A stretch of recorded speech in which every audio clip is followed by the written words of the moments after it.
All right.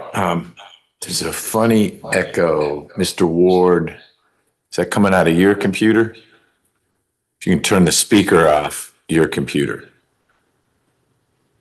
My computer's off. Let's see if it's someone's computer is talking. Is it yours? I'm not on Zoom. The only device connected is Kevin Ward. Oh, apparently there's a speaker on this. Give me 1 second.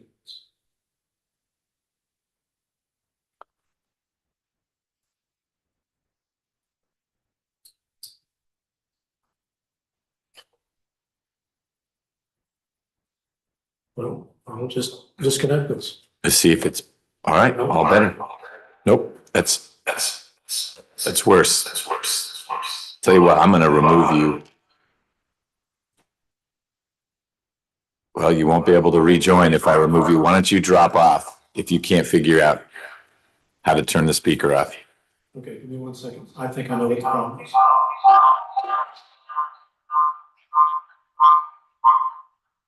Solved? Okay.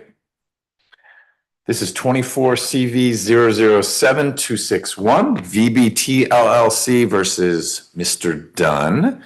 We're on the record. Are both sides sharing and takedown? Yes, sir. We are. Great. If I could have the appearances, please, for VBT.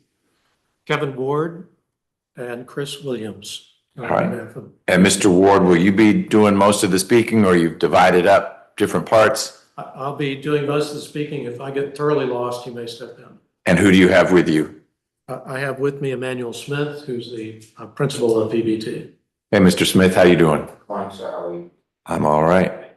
And on behalf of Mr. Dunn. Good morning, Your Honor. Simon Bloom on behalf of Mr. Dunn. I'm joined by my partner, Sean Ryan, and at the end of the table is Mr. Dunn. All right. Good morning, Mr. Dunn, counsel.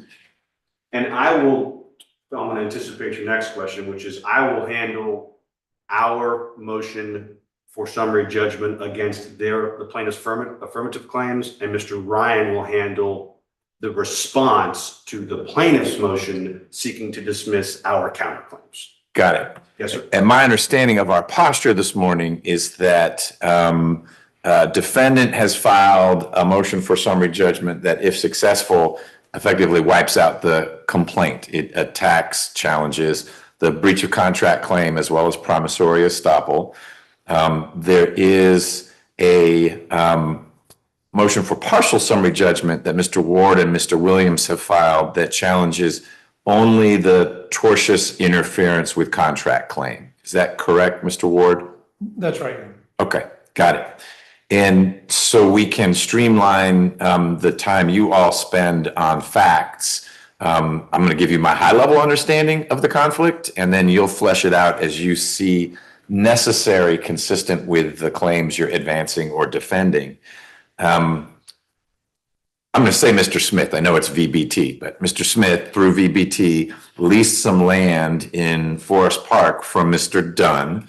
I think they're both in the bus operation and whatnot business. But regardless, Mr. Smith is, and the property that he leased from Mr. Dunn in Forest Park was where he kept buses, worked on buses, etc. It was a lease. There was an option to purchase, and the deadline that was in the written, this was a written contract, importantly, and the deadline to exercise the purchase option passed the deadline established in the written contract. But Mr. Smith contends that there was an oral agreement that effectively modified the written contract that allowed Mr. Smith to exercise the purchase option beyond the written deadline, beyond the expiration. It's a little murky as to how far beyond. It was through the end of the lease. Don't know. We'll talk about that. The thrust of the plaintiff's claim is you actually can have an oral modification of a written contract despite the statute of frauds if there's consideration. And I bought that line and denied the motion to dismiss because of that. But now we've developed the record some, and defendant is coming back saying there isn't consideration, there wasn't reasonable reliance, et cetera, and there aren't facts to create an issue of either of those, and we'll work through that today. the pushback from plaintiff on the tortious interference claim is there hasn't been interference. The deal between Mr. Dunn and I'm gonna call it Hickory for short, for Hickory, is happening. And so how could there have been interference? The response is it doesn't have to be a complete thwarting of the contractual arrangement. The case law is such that if things Mr. Smith did, who didn't have privity to this contract, delayed or made more expensive or costly or difficult the realization or execution of the contract, that could constitute tortious interference. And so there are questions of fact that ultimately a jury, or if it's a bench trial, I need to work through about whether the things Mr. Smith did, like allegedly threatening people from Hickory, saying bad things are going to happen, showing up at Hickory's office and doing things that allegedly were frightening or disruptive to the Hickory people, if those constituted things that interfered tortiously with the arrangements that Mr. Dunn was seeking to make with Hickory so that Hickory could buy this land that Mr. Dunn owned. And it's, of course, that deal that Mr. Smith is saying, wait, I have this oral agreement that supplements or modifies the written contract. I can buy it. And P.S., I relied on the oral promise to do a whole lot of improvement on this plot in Forest Park, put in equipment and this and that has increased the value of the land. And I did it on reliance, relying upon Mr. Dunn's promise to me that the option to buy remained open, active, and viable through the end of the lease, through some amount of time. That's my understanding of sort of where we are factually. And I'm going to give you a preview of what I'm most interested in hearing about, but I'm going to open it up and let Mr. Bloom go first with the defendant's motion for summary judgment. But I'm actually most interested in hearing from you, Mr. Ward, about what the consideration was for this alleged oral promise that would potentially modify the written agreement. And also in connection with promissory estoppel, what the reasonable reliance was in this case. And again, you don't need to prove that it was reasonable reliance. You're showing there are facts that make this a factual issue. Here are some facts that maybe there was some consideration and about the reasonable reliance to rely on Mr. Dunn maybe saying, well, perhaps this option is good as long as the lease runs, but not as I'm reading it. And by the way, you should go ahead and invest a lot in the property because that's good for both of us, and rely on my promise before you may rely on my promise as you decide to invest tens of thousands of dollars in improving the property after the written option has expired. Okay, so preview, that's what I'm seizing on the most. Okay. Mr. Bloom, when you're ready. Yes, sir. Thank you.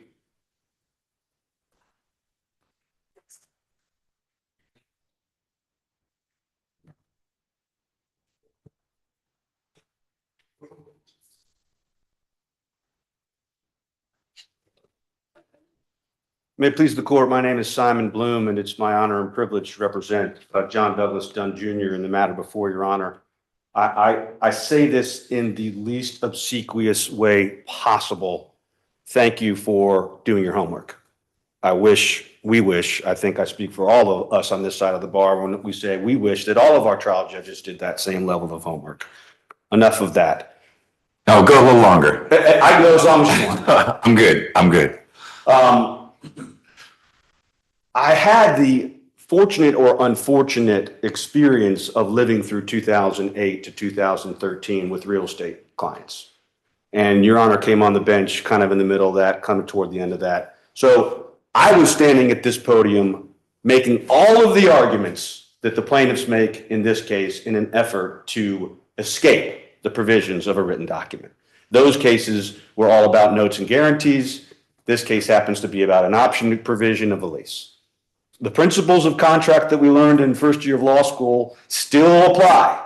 My staff attorney said that she wishes there was a way we could bottle this dispute into a little package and send it over to Georgia State Law School, because this would be a phenomenal, there's so many different issues that a contracts professor could really geek out on and stretch the students. So You're absolutely right. And I am going to chart a very clear path through that morass for the court and its staff with my remarks today. And if I don't, please push back and let me know I haven't.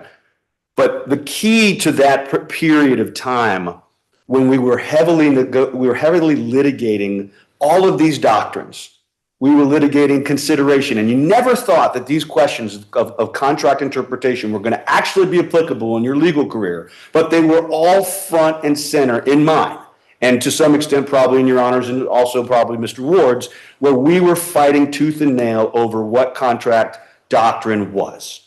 And we, on my side, on the debtor side exclusively, were successful for a while in making these same exact arguments. You told me you were going to renew the loan.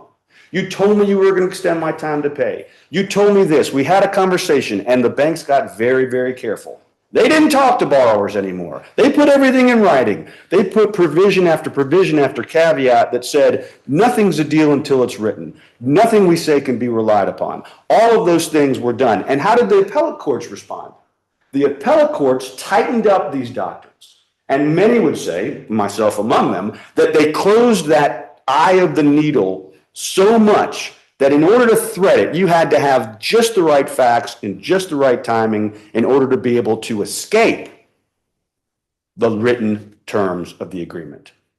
The most recent discussion of these doctrines is in the 280 Partners case.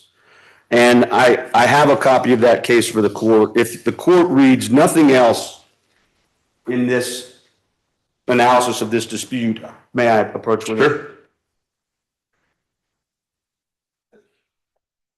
If the court reads nothing else, and I know you will, but if it reads nothing else with respect to this case, the 280 Partners LLC case is a 2019 Georgia Court of Appeals case that is the most recent discussion by our good friend Judge McFadden, joined by Judges Markle and Doyle, to discuss these very contractual interpretation doctrines in Georgia and under Georgia law.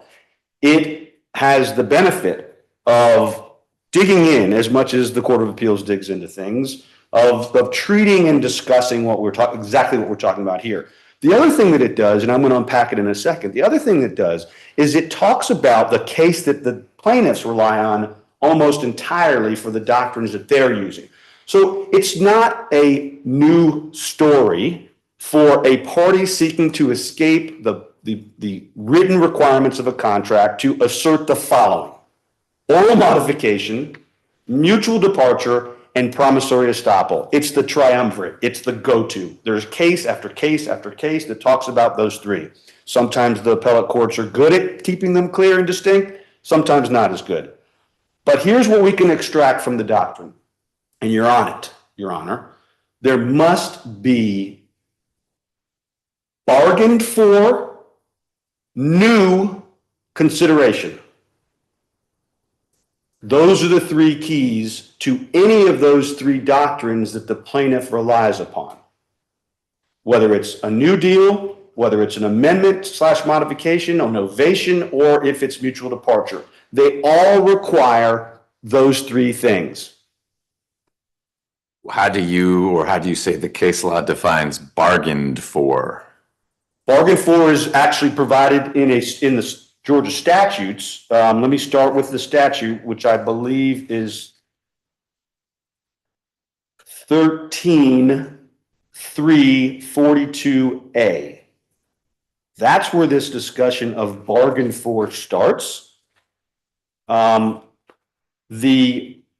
cases that talk about bargain for mean or tell us that is a conscious request, requirement by one party to receive something from the other. Simply put, you got to ask for it. Like, that's the minimum. You could say that it requires an exchange of discussion. You could say that it requires an exchange of offers. Of course, that would be more obvious bargaining. But at the very minimum, you got to ask for it or say, this is what it's going to take. And let me just cut to the chase before I go into the rest of my discussion. There will be no evidence in this record that Mr. Dunn asked for anything. Period. Is there any evidence that he received anything, whether he asked for it or not? I know there's a reference, there's an argument that the improvements were things that Mr. Dunn received. And I guess if he ends up selling the property and he sells it for more than it would have been worth absent the improvements, is it in the record what Hickory's going to do with the property? If they're going to tear it all down and build a gas station, then these improvements aren't consideration for Mr. Dunn because he's selling it to someone who wouldn't assess a value. That just there's more stuff we have to tear down because we're putting in a giant QT. And that's if it's not in the record, you don't need to go there. Although I'm sort of surprised that it's not in the record. I'm going to double check to make sure it's not in the record. But one thing I do know that is in the record, and when the principal of the buyer was deposed or the corporate rep was deposed, well, I'm not going to go outside the record. Okay. I mean, let me just double check because I think that's a very good question. And it maybe they didn't say, here's what we're going to do with it, but they said, these improvements mean nothing to us. Real estate development companies, they just take properties, fix it up and release it, so. All right, I don't. We don't know. I am bound by Rule 11 in this, and I am not going to go off the reservation and make a suggestion, although that is a perfectly reasonable inquiry. And I've been thinking about that myself because if you see the pictures of the property, let's put it this way. Hickory is not in the business of fixing buses. We know that. Hickory is in the business of real estate development. Hickory is in the business and is willing to spend 7 figures on the property. That's in the record. Okay. There's nothing in the record showing that Hickory was particularly more interested in the property because of the improvements that Mr. Smith made. No. And let me cut this off at the pass, Your Honor. There are 3 categories of improvements that I expect you're going to hear from the plaintiffs. One are the lifts. Let's talk about the lifts. What's in the record is that the lifts cost Mr. Smith about $30,000. But what's more important about the lifts is that they were bought before the Houston's lunch, which is why I reminded the court that the consideration has to be new consideration. I put 2 underlines under it. Thank you. It has to be new consideration, and those were already bought. Now, here's another important point that goes to your question about whether, in fact, it was an improvement. The lease specifically permits Mr. Smith to take them with him. The lifts. The lifts. They're big. They're bolted to the ground, but they are not permanently affixed. They may be moved. And in fact, Mr. Smith testified under oath that he expected that if he had to leave, that he could take them with him and sell them for more than he paid for them. So query whether that is in fact consideration to Mr. Dunn. Now, I know you've skipped over my point, but I know it's landed with you, which is this is all voluntary, not bargained for stuff. Dunn asked for nothing. Dunn received no money. Dunn received nothing new. And the other 2 things that I think they'll point to are some amorphous description of improving the bathroom and some amorphous description around improving the electricity capacity, power capacity of the space to be able to run the lifts. So lifts, bathroom, I'm going to say electrical grid. I mean, it's amorphous, but whatever. Okay. Yeah. No documents to support that. No invoices to show what was paid for those things. And so as far as we know, I mean, they slapped a coat of paint on the painting and they changed the circuits. We don't know because it's not in the record. And we asked, what specifically did you do? I think the most compelling testimony around this question of consideration comes from Mr. Smith's deposition, where he admits at page 120, line 16 to 22, question, did you offer Mr. Dunn anything in exchange for this extension of the purchase option? Did you offer Mr. Dunn anything in exchange for this extension of the purchase option? Answer, no. Okay, question, okay. Did Mr. Dunn ask for anything in exchange for the extension of this purchase option? Answer, no. out of the words of the non-movement, I did not ask for anything. Well, I did not offer to provide him anything, and he, the landlord, did not ask for anything. Therefore, no bargained for consideration. Therefore, no satisfaction of 13,342A. Therefore, no enforceable modification of the provision of the lease of the option provision. How do you respond to, and this goes more to promissory estoppel, which I'm fine moving you to now, the argument and observation that there is this evidence that Mr. Dunn was something of a mentor and a guidepost for Mr. Smith. And so we need to think more holistically about what the phrase, hey, this option is yours as long as you've got the lease, might mean in the context of their relationship. It was maybe not arm's length and not purely business person to business person, but mentor to mentee. And so there is some detrimental reliance there, the way this is played out, because it's not father-son. I'm not saying that. And I actually don't know the nature of the relationship, but this is the argument that the plaintiff is making, that really the jury ought to work through. Was it reasonable for Mr. Smith to rely on Mr. Dunn saying, allegedly, don't worry, you've got that option through the end of the lease? A lot to that question, and I'm happy to pop over to promissory estoppel. First and foremost, no law, no case says that your reliance is more reasonable the closer your relationship is to the promisor. First, no case says that. Okay. There's not a feel-good case out there. No, well, think about it. Think about it. Think about it in the context of gifts. Think about it in the context, there is lots of case law on gifts, both charitable gifts and in the will and estate context. Lots of cases talk about, all right, son, you be a good boy and get a good job and I'm going to give you all my wealth, but it never ends up into the will. He goes off and is a good boy and gets a good job and says, okay, now new wife is there and says, son, you don't get anything. The will says so. He says, well, dad said if I was a good boy and did my job and got a good job, I'd get all the money. Not enforceable. It's an illusory contract. I think I remember that from Contracts 101. So it shouldn't be surprising to the court that there's not much case law that says the closer you are, the better your relationship, the more reasonable your reliance, because all of those cases in the context of gifts and voluntary gifts or voluntary bequests, whatever you want to call them, have a close relationship. I mean, they're family. They are father-son. So that was the first part of your promissory estoppel question. The relationship, which of course in the record is actually, they met physically in the same place twice. I think they talked on the phone, I don't know how many times, but the record doesn't establish that there was a 30-year business relationship. No. Two face-to-face encounters. Two face-to-face encounters, one of which was the Houston's meeting. So no, it's irrelevant, but B, it's not a thing. On to the rest of promissory estoppel. Judge, what cuts their legs out from under them on reasonable reliance is the Gerdes case, Gerdes. Excuse me. Yes, sir.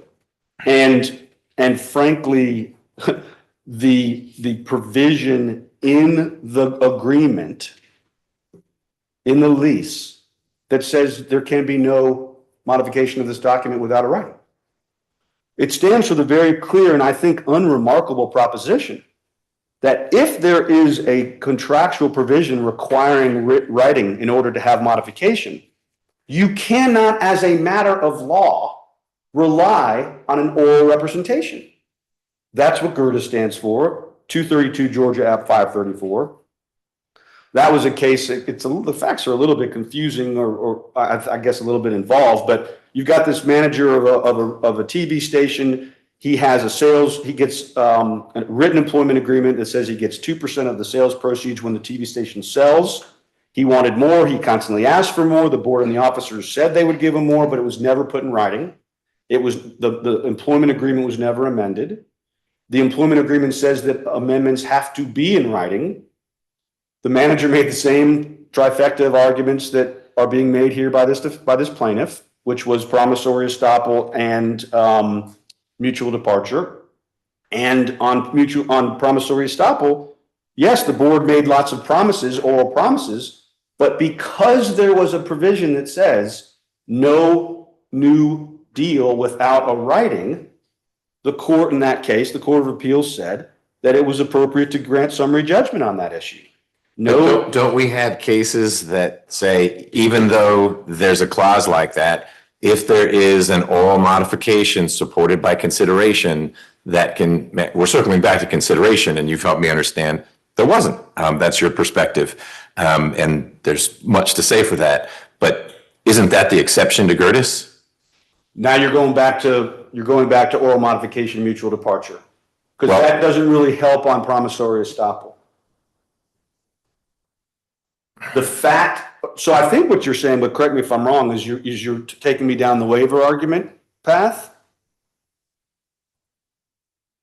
I'm saying that Gertis and cases that talk about the existence of an exception to the statute of frauds, if there's an oral promise supported by consideration, they sort of are ships that pass each other. Why wouldn't that same principle of there was an oral promise, but it was supported by consideration, even in the face of a term in the contract that says everything's got to be in writing, including changes?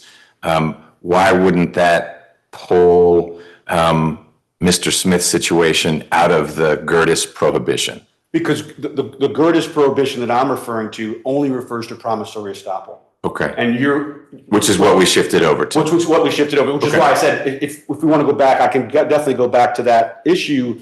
But so remember, again, I have to remember, Contracts 101 again. The doctrine of promissory estoppel is designed to provide a quasi-contract, a quasi-enforceable contract when there is no written agreement. And the key there is it's an equitable doctrine, right? It's a doctrine that says, yeah, we didn't sit down, sign a document, and agree to, you have to actually agree to all the essential elements, which I'll get to in a minute, but we didn't talk about consideration, and there might not even be an exchange of consideration in promissory estoppel. That's why this doesn't apply, because the reliance to your detriment and fairness is what promissory estoppel is. Right. Someone promises, hey, if you mow my yard, X will happen, and you rely on the promise of X, you mow the yard, and this is how you enforce it. That's right. Okay. And it's no fair. It's no fair if you do that in reliance on my promise, and then I stiff you. It's no fair. Okay. But let's take that analogy a step further. I love your example. I use painting the house, but mowing the yard's fine. If there is a sign on the front of my house, right where the lawnmower or the gardener can see it, that says no promises may be relied upon, or all promises to be enforceable must be in writing, then it is not reasonable to rely upon that promise to mow the lawn. And that's what we have here. Right. Because the contract said any modification needs to be in writing. Yes. Okay. That's the huge difference. The other difference while we're on promissory estoppel, or the other big point on promissory estoppel, is that there were no definite terms, or the essential material terms. You see it in the case law all different ways, but the crux of the deal were not agreed upon at the Houston's lunch. They just weren't. We've explored this with Mr. Smith in depth at in his deposition. And the crux of his testimony, as Your Honor pointed out, was you said I could have an extension to the option agreement while I was a tenant or while I was in the space on undetermined amount of time. Okay, well, let's take his testimony. That may satisfy one of the essential terms of an option agreement, but what are the essential terms of an option agreement? Well, we can start with looking at the option agreement. The option agreement has 2 tracks by which a tenant may buy the property. There is track 1, which was if you bought it on March 1, 2022, the price was $750 plus a $90,000 credit. If you bought it before March 1, 2022, the price was $770 minus a $90,000 credit. So that's one question. What's the price? Now, the record is clear that there was no discussion of price. Ever. So that was one essential term, right? But any real estate contract that's got some basics. You got to know what property you're talking about. You got to know how much it's going to cost, when it's going to close, and what the terms of payment are. There was an agreement or a provision of the option agreement that talked about closing date. They didn't talk about the closing date at Houston's. There's a provision that talks about signing a contract. They had to sign a contract in advance of closing, according to the provision in the lease option. They never talked about a contract, when to sign it, if there was going to be one signed. There was a provision in terms of a payment plan, how and when you paid. They never talked about that as far as the Houston's conversation was concerned. And so this is not just the law according to Simon. This is the essential terms of the deal have to be agreed upon in order to travel under promissory estoppel, and certainly in order to travel under mutual departure or amendment. They've got to have what's the deal. It's not enough simply to say, yeah, you can extend the option. That's the bottom line. Okay. Okay. Those are the key pieces on promissory estoppel. I want to just, I promised you I would unpack 280 a little bit, because I think you get it, right? The big picture here is they're trying to get to the finish line using two theories. Kind of a three-headed hydra of oral modification, novation, mutual departure is one bucket, and promissory estoppel is the second bucket. I think we've exhausted the promissory estoppel bucket. I just want to tick a few boxes on the first bucket. Your Honor is rightfully concerned with the notion of consideration. So we start with the proposition, the default proposition, that all real estate contracts have to be in writing. Can they get around that statute of frauds? Well, the only way that they can get around that statute of frauds in the face of a written requirement of a writing is if they can prove that the parties waived the written requirement. And we haven't sat on that point yet, but I expect it's going to be one that's highlighted by opposing counsel. So how do they get around it? They argue waiver. Well, how do they argue waiver? And I'd encourage the court to focus on this during their presentation, which is, what is it that you contend Dunn did or said to waive the writing requirement? Let's just call it that, the writing requirement in the lease. Well, their answer is going to be, he told us we could have the option for the time we're in the space. Well, if that's all you need to show, then it renders the writing requirement completely superfluous and meaningless. Think about it. Anytime there's a writing requirement in a document, but I come in and say, well, for anything, it could be for a payment term, it could be for a note, it could be for a lease, it could be for a closing date in a real estate contract, all of which have writing requirements around them. But I come in and say, I would like to close 30 days later, and you say, okay, well, what's the waiver, evidence of waiver of the writing requirement? Well, you said okay. Then why have then the writing requirement goes away? It's swallowed. Now, what does it look like to actually waive the writing requirement? There is a path towards that. You can't just make a conclusory argument that it's waived because the tenant said, I want to extend the option agreement, and allegedly the landlord said okay. We'll say allegedly. Is there a dispute as to what Mr. Dunn said in response to Mr. Smith saying, I'd like to extend the option agreement? There is, but I don't want to get into the facty stuff, right? Okay. I'm using all of his record. I'm not using any of my record. Our motion is reliant entirely on their record. But yes, the version is a different version. Okay. And if you're interested in it, I can explore it, but I don't want to add the scent of fact issue to our discussion. Okay. On using their version of the facts, it's still not enough, is the point. Is that Dunn, after the Houston's lunch, did and said nothing that would indicate a knowing, voluntary, intentional waiver of the provision that requires a writing. And I beg the court to explore what possibly they could point to. And I think what they're going to say is silence. When Smith wrote a text saying, I'm planning to pay you 6 months rent and I'm going to get the money together to buy the property. So I'm paraphrasing. Dunn said, happy holidays to you too, or something like that. That's it. But Dunn didn't. So in Reynolds, this is their best case is Reynolds. It's 2 years before 280 of our partners. It's Judge Self opinion. Reynolds, the bank is telling the borrower, keep building your house. We'll continue to extend the construction loan as long as you keep building the house, and we'll allow you to do perm financing and take us out once it's done. If that was it, if that was all there was, it would be the same result in the Dunn case as this case, because that's just not enough. But in that case, borrower continued to build out the house, used some of his own money to build out the house, added, here's the importance, permanent new consideration in favor of the bank. Permanent and new. He did new stuff that was permanent fixtures because he built the house and he put on the skin, he put in the fixtures, he put in the trim, he put in the finishes, and went into his own pocket to do it in reliance and after the promise, alleged promise. And in the bank, here's the conduct, Your Honor. Here's the conduct of waiver of the writing requirement, because Reynolds had a writing requirement too. The bank went out and inspected the construction progress, ongoing and continuously after the alleged assurances by the bank officer. The bank had it appraised after the alleged promises and assurances by the bank officer.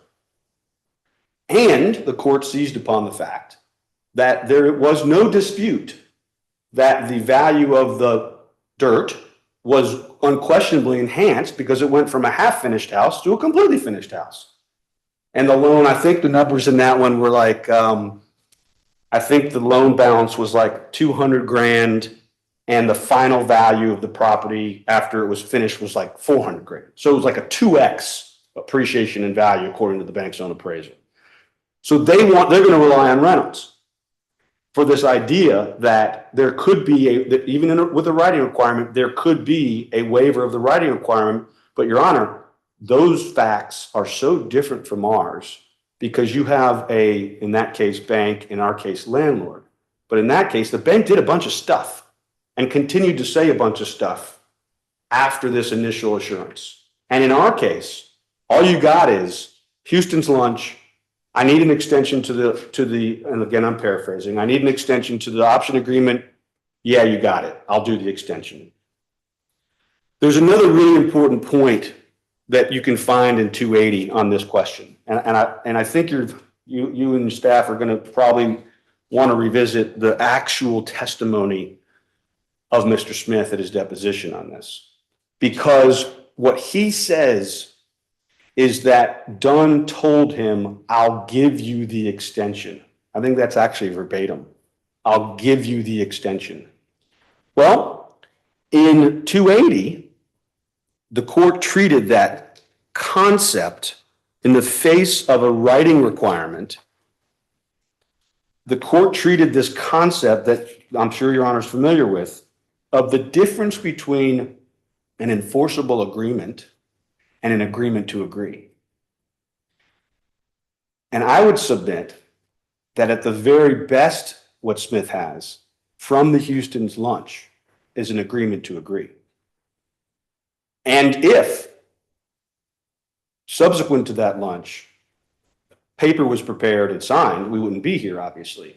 But that's the best that they can hope for out of that lunch is an agreement to agree. And it's in head note section 4, page 381 and 382 of 280. The borrower in that case made a similar argument. He said, even though the renewal note itself needed to be in writing, we all agree that the actual requirement of the lease is it needs to be in writing, that their alleged agreement to renew the note, the bank's alleged agreement to renew the note, did not need to be in writing, which is not really, there's a difference without a distinction here, which is what the court says. It says, evidence of the negotiations, which is, I would characterize what happened at Houston's, leading to the preparation of the renewal loan package, the documents, shows at most an agreement to agree, not a separate enforceable contract. And it cites to Hewitt versus Rollins, which is 249 Georgia App 600, which is an 08 case. So even if they try to characterize this agreement at Houston's as some kind of enforceable oral agreement, 280 says that's not good enough.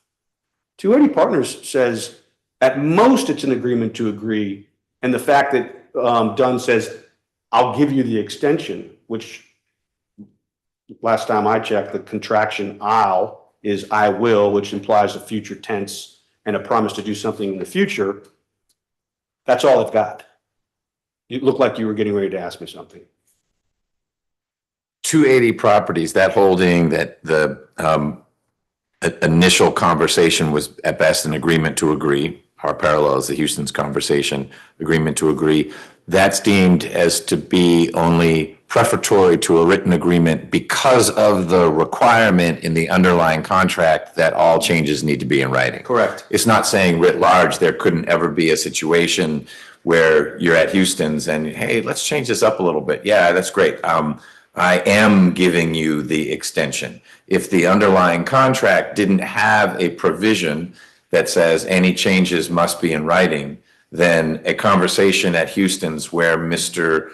Dunn says, I'm giving you that extension.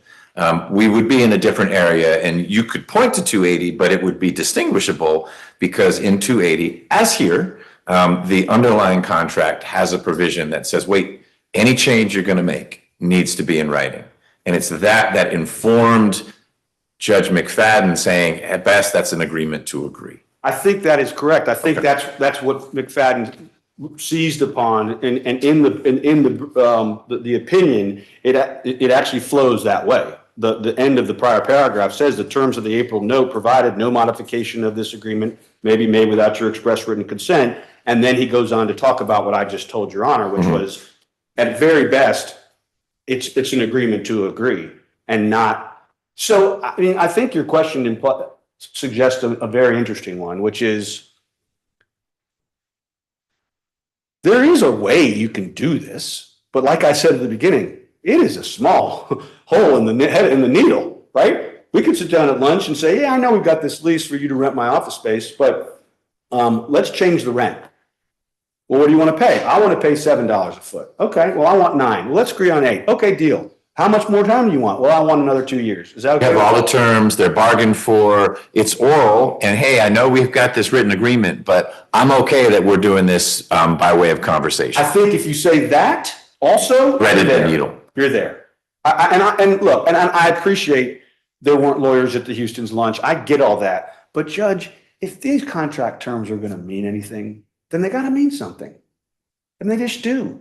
And I think that's where and why we end up with this question. Is it fair or unfair that Mr. Smith thought that his mentor was telling him that he could take that word to the bank? I don't know. Maybe not. I don't know whether it was reasonable. But what we do know is what the law says. The law says it doesn't matter. And I think you can feel better about the result to the extent that that matters by virtue of the fact that after this Houston's lunch, Mr. Smith did not do anything to try to document or further advance the discussion or memorialize this amendment to the lease. Nothing. He has his email, he didn't use it. He has his cell phone number, he didn't use it. He had a history of texting Mr. Dunn, didn't do it. Knows where he lives, didn't visit him.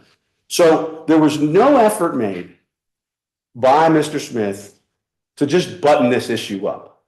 And I don't care how sophisticated a business person you are. This is a big deal. Apparently to Mr. Smith. Well, I was saying, Mr. Smith says it's a big deal, right? To Mr. Smith, this was a big deal. I mean, there's this phone conversation that's recorded where Mr. Smith's wife is on the phone expressing to Mr. Dunn, how could you possibly do this? We're going to lose our business. We're going to lose our livelihood. We're going to, et cetera, et cetera, et cetera. But you don't lift a finger? Now, again, I don't think that's legally relevant, but it does round out the res gesti of the record. So to finish off the first bucket, and then I promise to yield. Oral modification, novation, third piece of that bucket is mutual departure. Just a reminder that mutual departure requires an exchange of consideration as well. In fact, the statute is crystal clear that money needs to be spent. Money needs to be exchanged in order for mutual departure to exist. And you can find that discussion in 1344 is the statute. Their own Reynolds case talks about it as well. The 280 partners case absolutely addresses promissory. Sorry, that's not true. 280 does not address promissory estoppel, but it does address mutual departure. So yes, 280 does address the two big ones, oral modification and mutual departure, and reminds us that there has to be an exchange of consideration, and there has to be some payment flowing to the landlord in this case. And there's no evidence of that. Just another reminder, which is that it must be competent evidence, not just conclusory, unsubstantiated allegations. We're in game time now. It's not motion to dismiss time. And when we inquired on those lines, there was no evidence or competent evidence to support it. I'll remind the court, and I think I have an idea why the court is so attuned to this notion of consideration exchange, which applies to all of these doctrines in this bucket, and that is Your Honor's Jordan v. Marriott case, where the Court of Appeals upheld you on the finding, on the finding around consideration, and I think that's what the law is, and it applies in mutual departure just as much. So my last point, and I'll leave you with, we read your motion to dismiss order and we heard it loud and clear, and it focused on the right thing. And we then focused our discovery on that very issue. And we gave Mr. Smith every opportunity to demonstrate that there was in fact real consideration exchange, and they simply can't demonstrate it. Again, they bought the lifts before the Houston's lunch. There is no competent evidence of either what they spent on the electrical or the bathroom. There's no competent evidence from them on how, if at all, that, and it's not their burden to prove it, but at summary judgment, but it is certainly their burden to adduce evidence of it. And there is no competent evidence of how, if ever, whatever they did to the bathroom, which we still don't know, or the electrical box or electrical capacity. Okay, sorry. Sean tells me that they do have an invoice for electrical, so I misstated that. Okay. On the bathroom, I maintain my position. But there is no evidence that, as to your earlier question, as a result of doing those two things, that the value of the property somehow was increased. How is life better for Mr. Dunn? It's not at all. I mean, okay. So thank you so much for your indulgence and the exchange. We strongly consider this situation and appreciate the equities involved. But when it all comes down to it, I'm going to say what I hated when the bank lawyers said when I was sitting in that chair still and they were in that chair, which is the documents are what they are. The law interpreting them is what it is. And the most recent discussion of how these doctrines are applied is the 280 Partners case, which says if you have an oral modification but you don't waive that provision, it's no good. If there's no consideration, it's no good. Mutual departure without consideration is no good. And promissory estoppel in the face of a provision that says there's a writing requirement doesn't work. Please grant our motion. Thank you. You're welcome.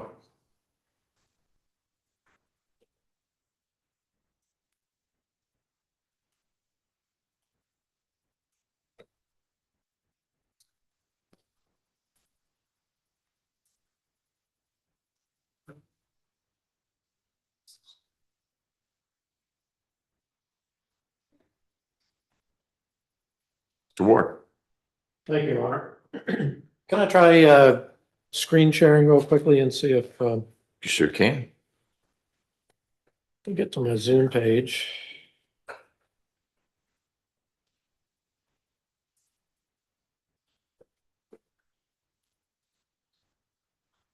Okay.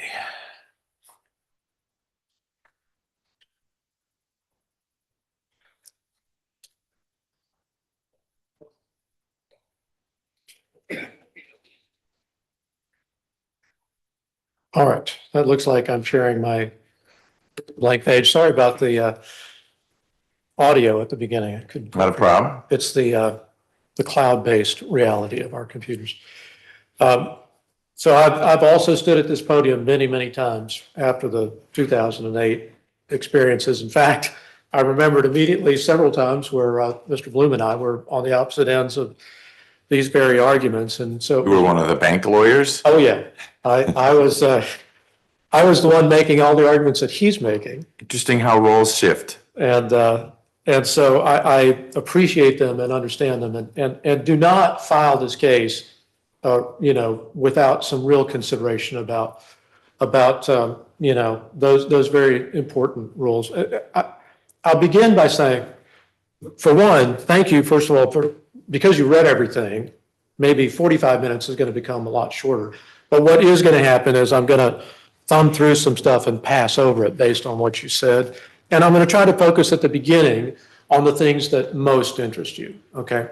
So first of all, on the issue of Costin's testimony, he's the principal of HREP. He did talk about what their plan was to do with the property. But more importantly, in that deposition, I used an exhibit P62 in which the costs of renovation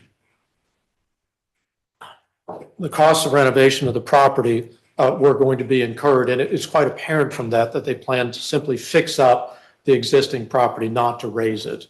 And so to the extent that we have improved the property, those improvements, will carry through to HREP, what you call Hickory. Is Hickory didn't that term come up? Did I make that up? No. Okay. Hickory is the H in HREP. We just used HREP because it was used more frequently in the deposition. But Hickory is the H in HREP. Okay. I mean, it's okay if I made it up. That's what we're calling it. But I thought I had pulled that from someone's brief. You absolutely did. Most of the documents, the LOI and other documents say Hickory at the top. Okay. So I think from my perspective, what we're talking about here in the factual dispute is one of degree. All right, they say there's zero consideration, money didn't exchange hands, and our response is, we put in lifts, commercial lifts, heavy duty lifts. We put in 220 lines, which in a building like this, we're not talking about like running, one new line. We're talking about upgrading the panels and putting in significant lifts, multiple lifts that can raise buses. And the bathroom, the fixation on not knowing what the bathroom is, to me, it's a little bit silly because there's an appraisal, which is Exhibit 7 in the deposition exhibits, and then there's an inspection. And between the two, you can quite plainly see the difference between the crappy bathroom they had before and the nice bathroom that they had after it was renovated. And so there's like hard evidence that Mr. Dunn saw of how the bathroom used to be because he had it appraised before Mr. Smith came in the property. And then they all inspected it, before this lawsuit was filed and know exactly what was done.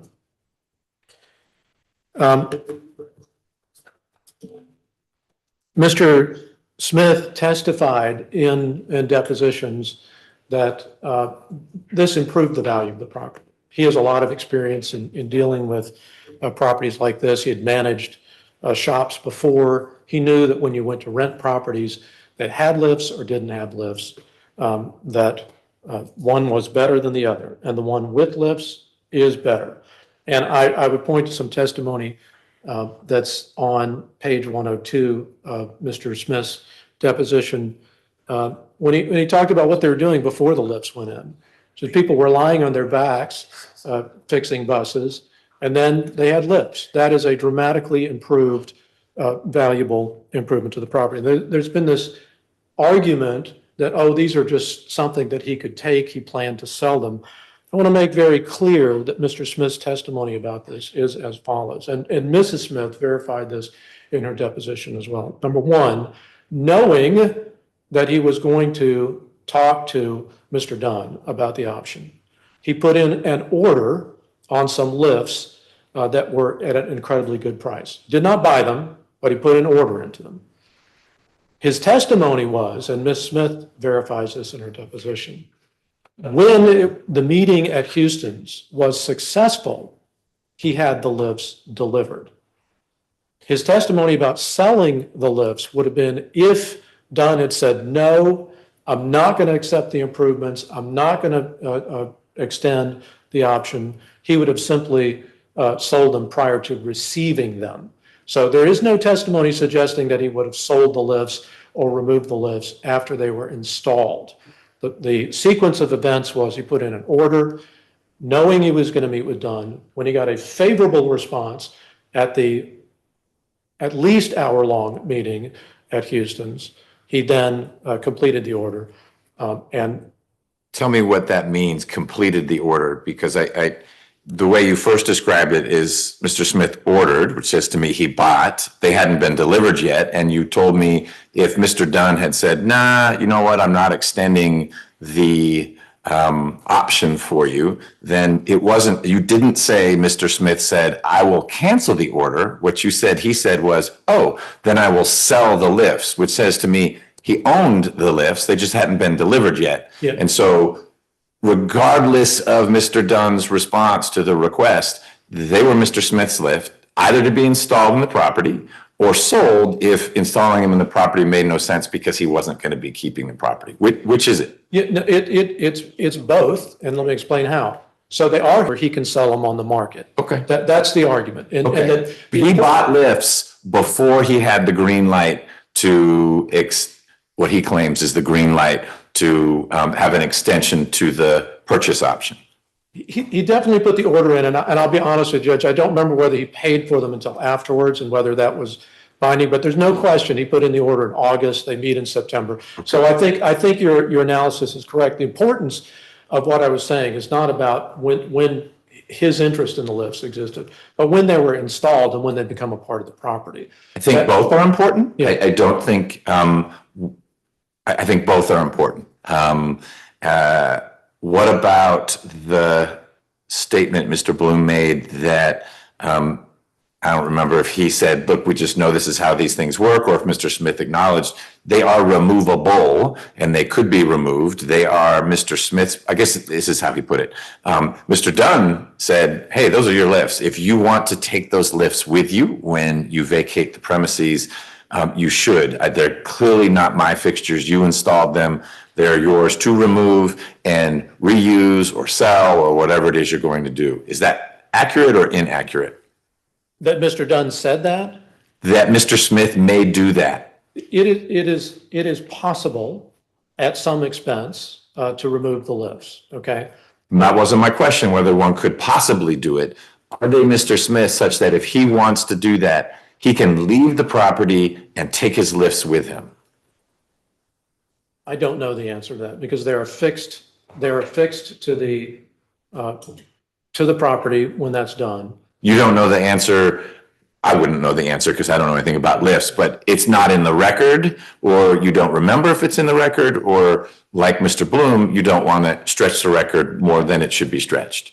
What I'm talking about here is my memory of the record. To Okay. be clear. And in all honesty, that's just, it's a fair question. And I just don't remember. I for the purposes of argument today, I will assume that somehow he could, and So that's not essential to your consideration argument, that the lifts are a permanent enhancement to the value of the property. I don't think so. I think that the fact that they are an enhancement is what's essential to the argument. And I'll tell you why. Okay. Okay.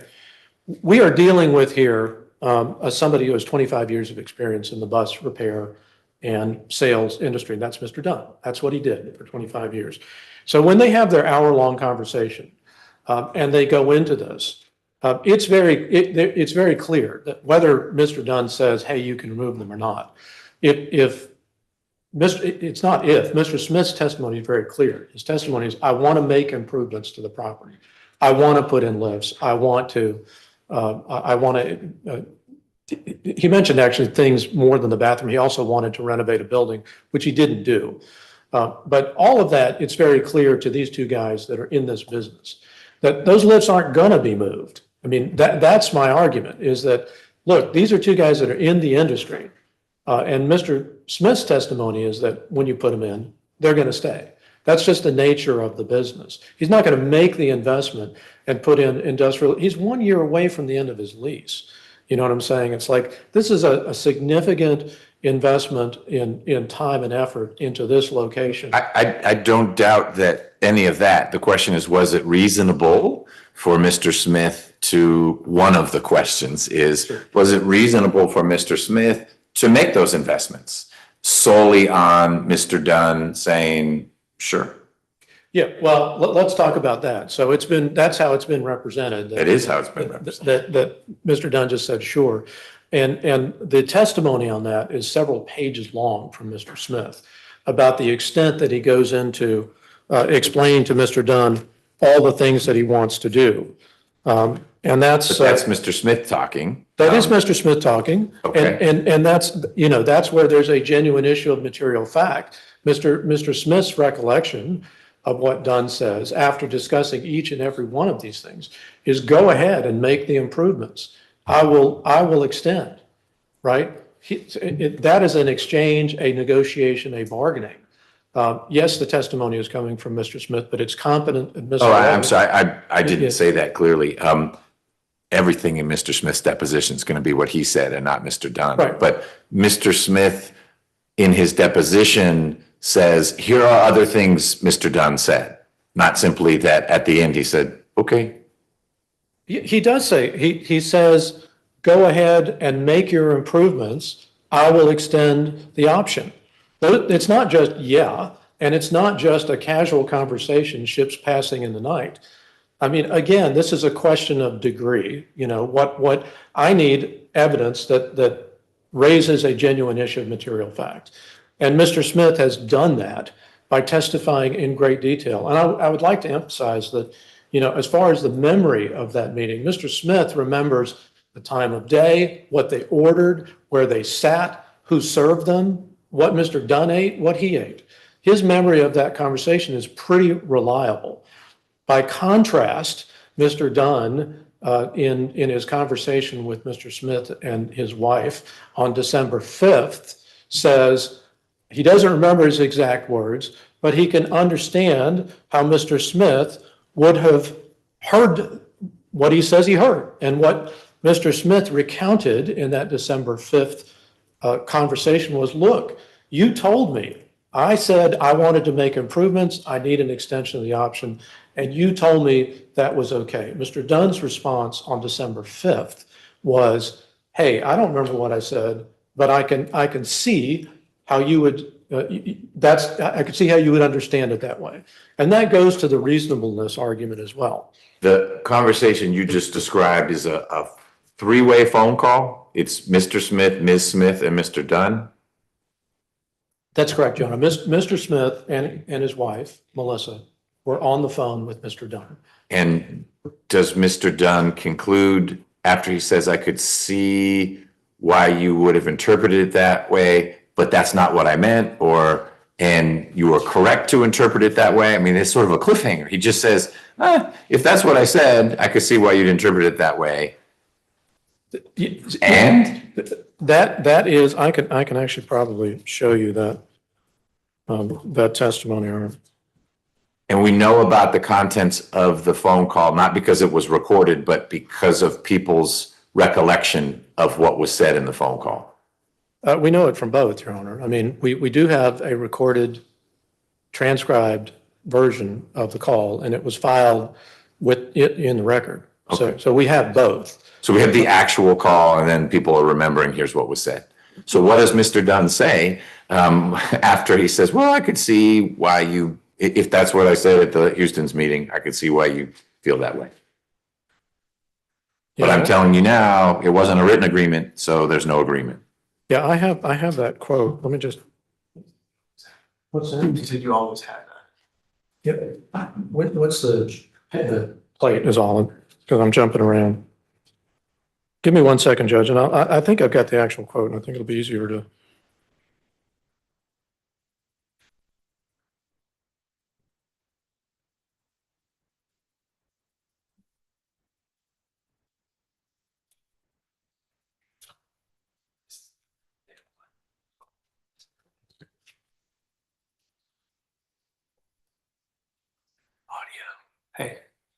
Audio 210. Okay, yeah, I knew I'd, for another hearing, I'd set up a plate on this, so let me,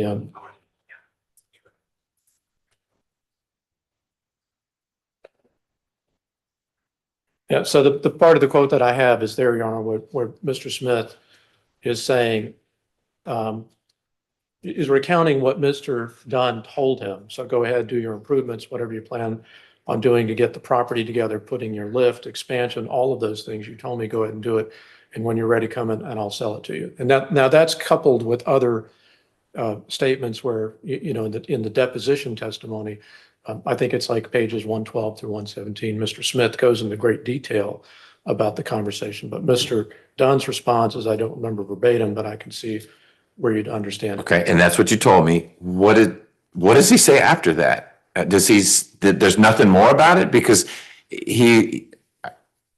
I see where you would understand it that way. That's not what I meant. Or now that you remind me, let's get it in writing. Or do they then start talking about the weather?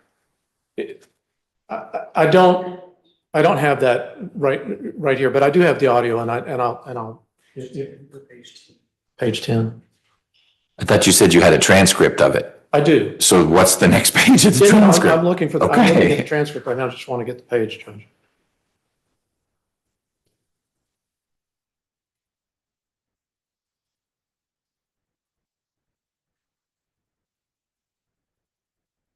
I don't know why this is. I can't see the page there.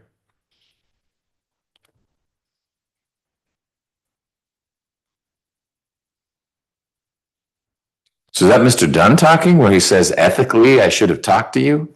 Yes, that is Mr. Dunn talking there. Okay, here we go. And those quotes, that quote is also in our statement of material facts with the follow-up. So Mr. Dunn goes on to say, you have to believe was my full intention. In other words, I intended for you to do all those things. What page are you on, Judge? yeah, We were on 10, bottom of page 10, the last few lines. Yeah. That was my intention that you rely on it. I added those last few words. Page 11. yeah, and then page 11 goes on and he talks about the ethical, his ethical beliefs on this. And that's quoted in our statement of material facts.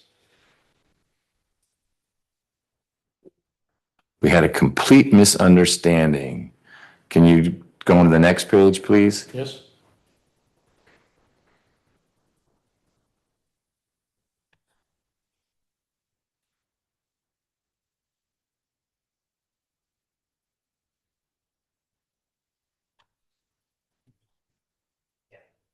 And look at the bottom, you know, which Mr. Smith says, you know, you said to me, as long as you're a tenant, you can buy it. And although I did not go buy it in the first year, you can still buy it. And the answer is, which from my perspective, Ed, you always had that. I always gave you that. And then he said you never came to me about it. And that was his distinction there. And that goes to I think that goes to this mentor relationship and the reasonableness of reliance on this. I mean, you're seeing the relationship that existed when Dunn is saying these things in the phone call. It's like, look. But it wasn't in writing. So let's jump to that. Why? The phone call, I think, helps illuminate the nature of the conversation at Houston's, for which we don't have a transcript and we rely on recollections, and someone remembers where the salt shaker was on the table and someone doesn't. But we still have the cold hard fact of no writing. Yeah. And Your Honor, I can put this up on the screen, but I would just draw your attention to the testimony from Mr. Smith that really fleshes out this very long meeting is at Smith's deposition at 115, 117, 118. And that gives a lot more detail on what the discussions were. You know, I told him I wanted to buy lifts. I told him I wanted to do renovations. What renovations? The bathroom. I told him I wanted to build an extension of the building because as the way the shop is located now, you can't fit bigger buses.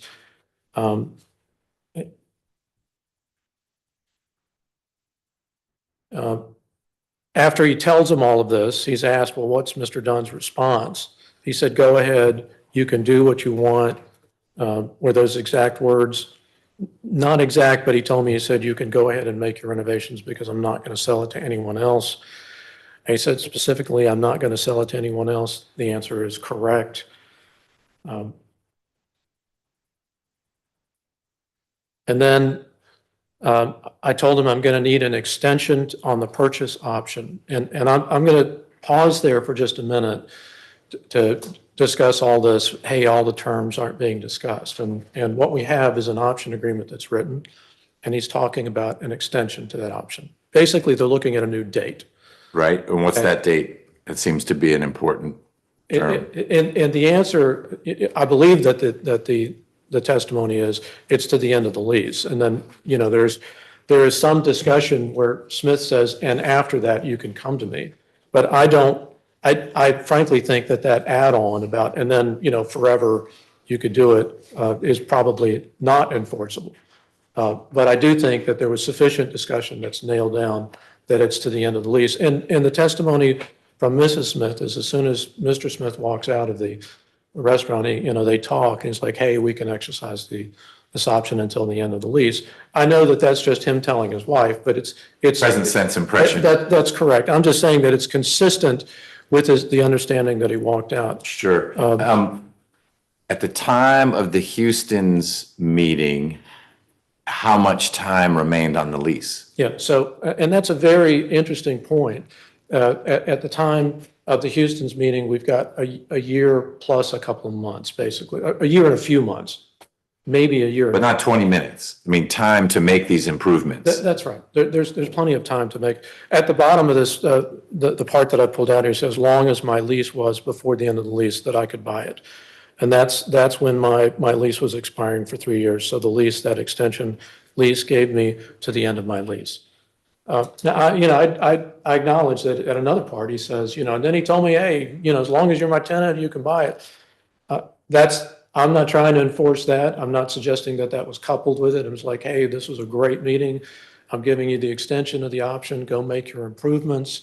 And, you know, hey, buddy, as long as you're there, you can always come to me. You know what I'm saying? That's what I'm arguing is enforceable based on, and the record that I have. And the reason that I filed this lawsuit was that I knew that this was the position, was that he had an hour-long meeting.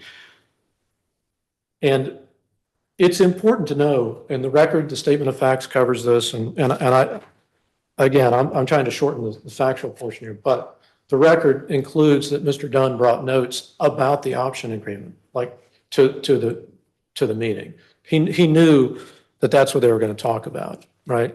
And Dunn himself had talked about the extending the purchase option beforehand. And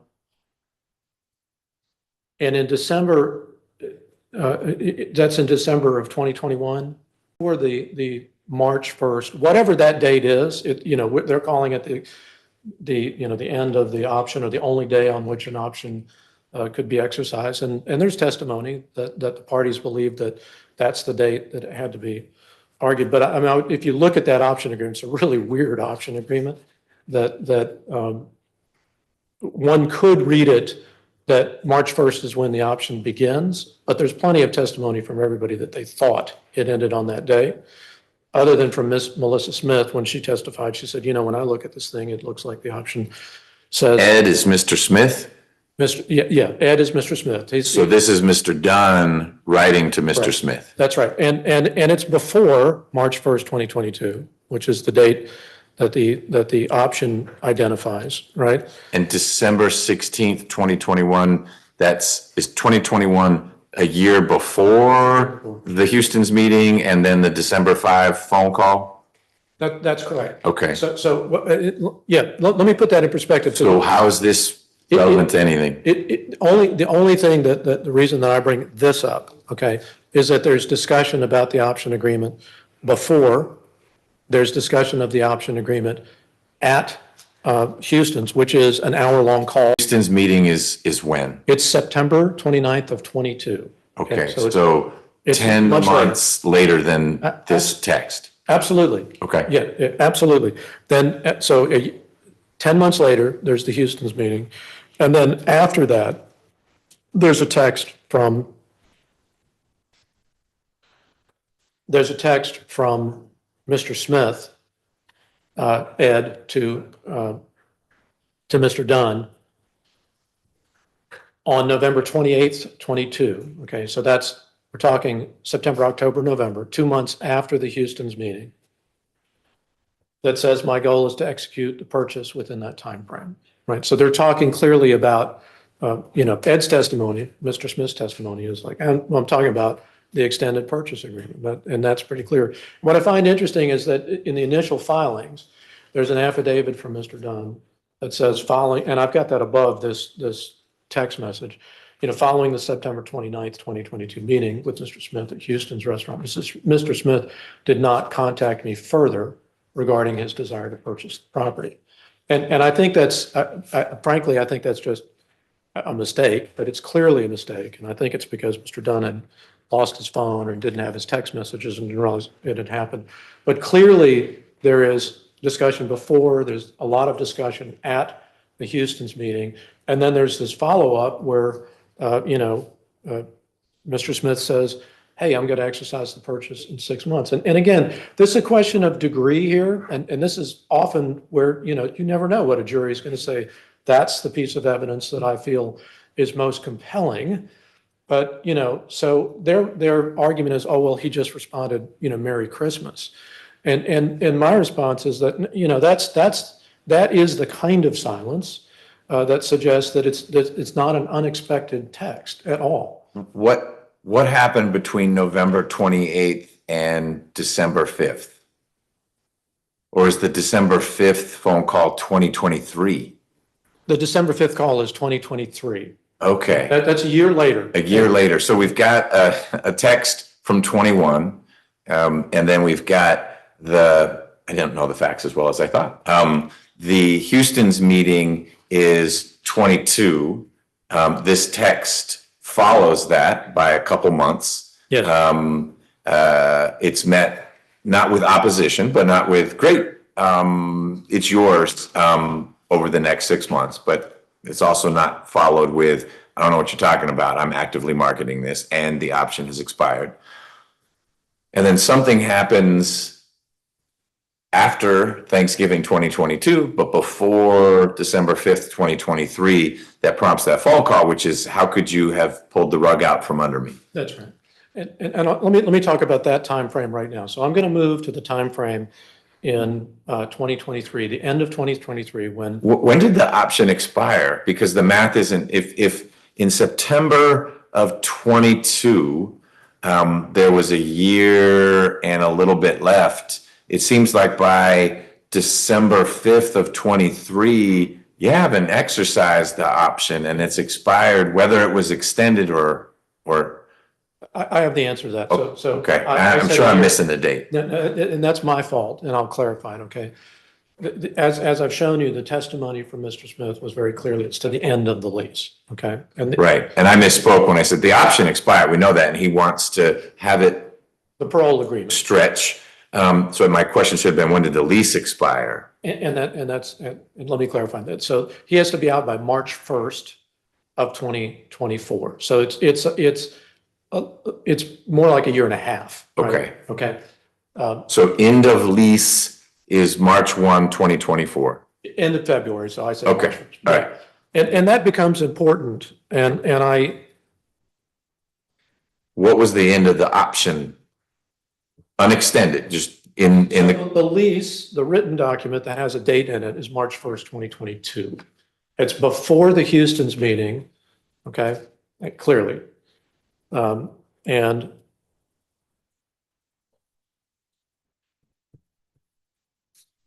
so the option under the terms of the lease had the option to buy had already expired when the Houston's meeting happened. And so another spin would be that Mr. Smith maybe unwittingly, not a lawyer, was asking Mr. Dunn to extend a non-extendable. It had already expired. It's sort of like, hey, if you want to buy it and no one else is trying to buy it, that's great. You've been a good tenant, and if you approach me with a price that I think is reasonable, these aren't his words, I get this, but the option had already ended. And so Mr. Dunn is simply saying, if you get to me before someone else does, that's great. And it turns out Mr. Smith doesn't. Hickory shows up, and I think Mr. Dunn's words were along in the phone call. So we know that his words were along the lines of, I got an offer I couldn't refuse. No one likes the sound of that. And apparently he did. And he's saying, his lawyers are now saying, there wasn't, I mean, that option had expired.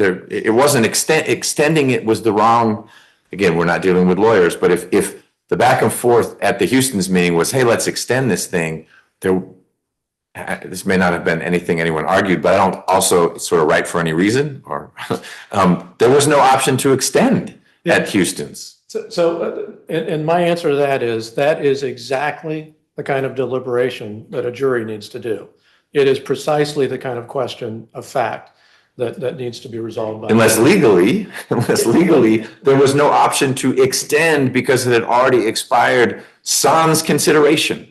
And so you're not extending anything. You could be creating a new option, which, boy, that sure seems like it would be in writing to be enforceable with the provision in the lease saying everything needs to be in writing. And so I'm pressing you more on the legal side, that there are lots of factual knots that you would like 12 folks who would think about this less legalistically and much more equitably, which suits your client just fine. And I understand why Mr. Bloom don't want a jury to be hearing about, hey, I got an offer I couldn't refuse. Sorry. That hits jurors in the forehead in a way they don't like. But if legally we shouldn't be having a discussion about what goes to the jury because the option had expired, and so it's not extended. You understand what I'm pressing now? I understand, but I think that the testimony supports the argument that a new option is created, a quasi new agreement. That's the case law. Okay, but that's what I want to pin you down on. The argument really is Houston's generated a new option, and I haven't been nuanced in my discussion of this. I'm not faulting the lawyers here, but really the argument is that Houston's begat a new option, not that it stretched the option beyond Houston's, because the option actually had expired before Houston's. So I'm going to answer that with just a little bit of hair splitting and legalese. Okay? You're a lawyer. Okay. There is testimony from Mrs. Smith that when she looks at the option agreement, she does not agree, and she was, as a representative of VBT, that the option was a one-day option only, that it only. You did say the option clause was a strangely written clause, but whether it was good for one day or it was from the initiation of the contract up through and including that day, is there anything in it that says it is prospective beyond March 1, 2022? And with all respect to Ms. Smith, she's not the one who is the arbiter of what the clause says. So let me, and again, and with all due respect, I'm saying this partially because, as all lawyers are aware, I want a record of my, I don't want the Court of Appeals to say, hey, you abandoned this argument. Okay. So the first lease that is discussed has the option going for the third year. It's not signed, a draft, has the option for the third year of the term. And it describes the option period specifically, option period, quote unquote. The one that ends up being in there is, let me see if I've got. 029. What's that? 029. Yeah, but I want the comparison of the. So the Exhibit 29 is the lease agreement that has the, paragraph 37. This is the actual one that was signed. The one that gets signed, right? Okay. And it's just, if you look at it, and I went into this in some length with Mr. Dunn. It starts off on March 1st, 2022. And then it says, calls it the purchase option. Yeah. You know what I'm saying? Tenant shall have the right to purchase the lease premises from the landlord. Okay, now, because, It lawsuits, reads as a 1-day option on that day, but it's more than that because it says, hey, if you buy it before then, it's a different price. And so maybe it's just there's a 1-day special. If you buy it then, if you buy it before then, it's something different. It doesn't seem to create an option to purchase after March 1, 2022. and with all due respect, and just, my argument is that an argument could be made, and the evidence, claims conform to the evidence that is presented, that really sets off the starting gate for an option agreement. And I've acknowledged, and I don't want, this isn't the hill I want to die on. I'm not trying to make this a huge deal. Just trying to preserve the record that there is testimony that, hey, I look at that as kind of the starting gate, not the ending. Got it. That up to that date, you could get it for $770 plus the closing credit, but on that date or after, bizarrely, you could pay less for it. Maybe because you've been paying rent for so long or something, and so it's sort of a lease to buy kind of situation. But Yeah, it had to do with an SBA loan. I mean, there was some discussion about that. okay, I don't need to go there. So those are, I think factually, that kind of sets our position on that there's definitely consideration, that it's reasonable. And even Dunn saw it was reasonable for Mr. Smith to understand the conversation the way he did. At least there's evidence of that. There's a horse race there a jury should hear about whether it's factually reasonable for him to rely on. And then let's go to some legal argument. I guess if you were, we'll go to legal argument in just a second, but I understand why you don't want to abandon that, because if you're correct, then the option ran the duration of the lease. That's right. That's right. And there was one other thing and before I leave the facts, I pulled up this testimony from Mr. Dunn's deposition, page 125. And again, I'm going to have to set this, make sure that we're all on the same calendar page on this. All right. So I showed you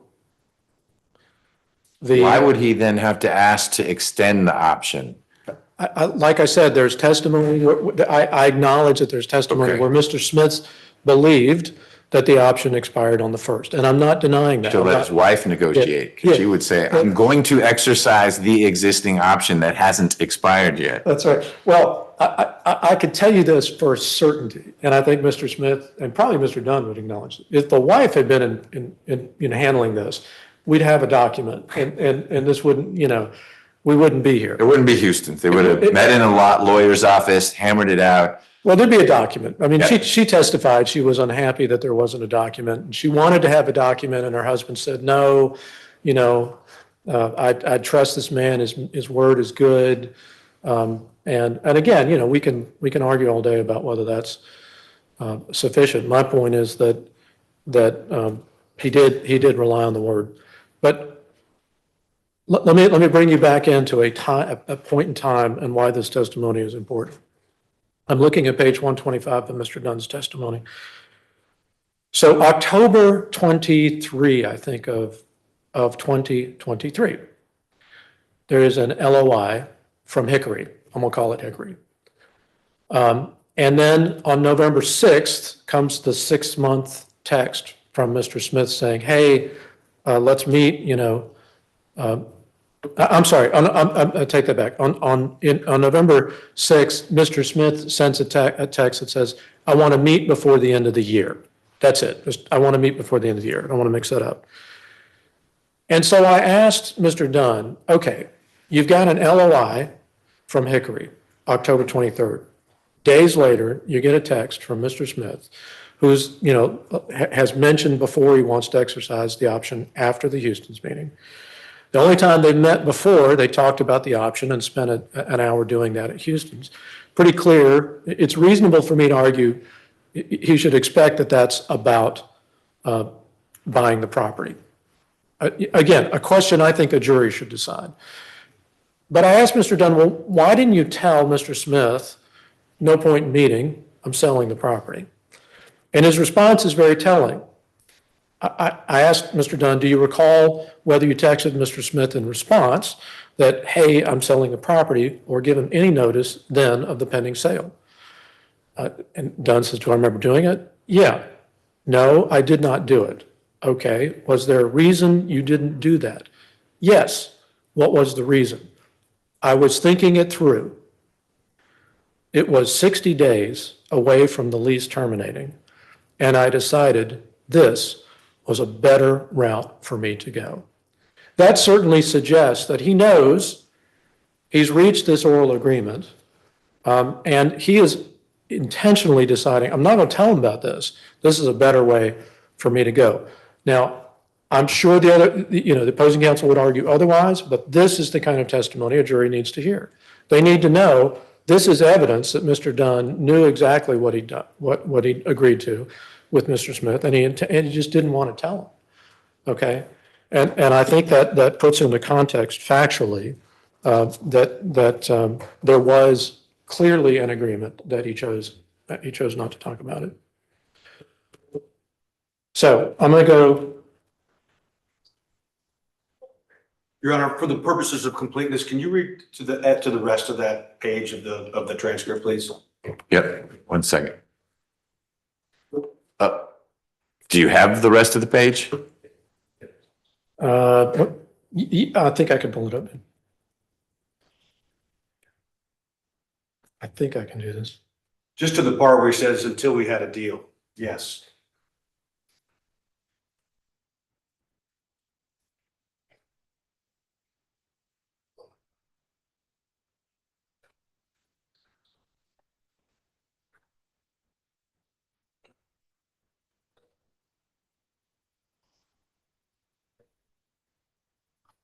Okay.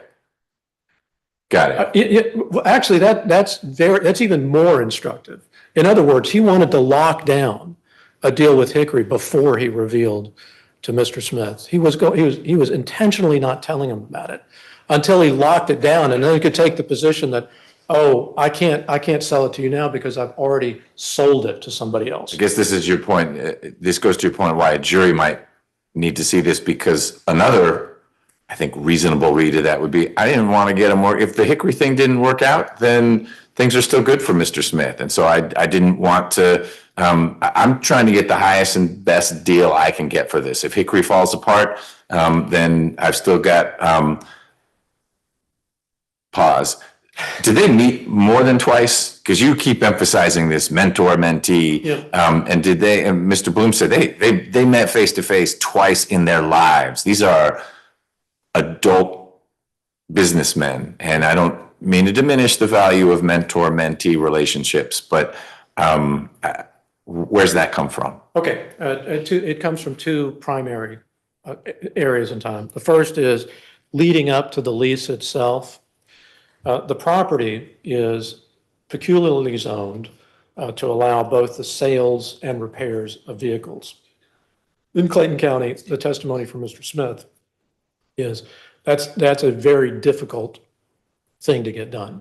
So you could basically sell used cars and fix those used cars on the same property. That's right, and that according to the record is very hard to get done. I thought basically every car dealership, at least new car dealership, they have service and sales. Sure. Maybe not in Clayton. I don't live there. But it's not a question of Clayton. It's a question. So what we have is a piece of property and its proximity to the airport.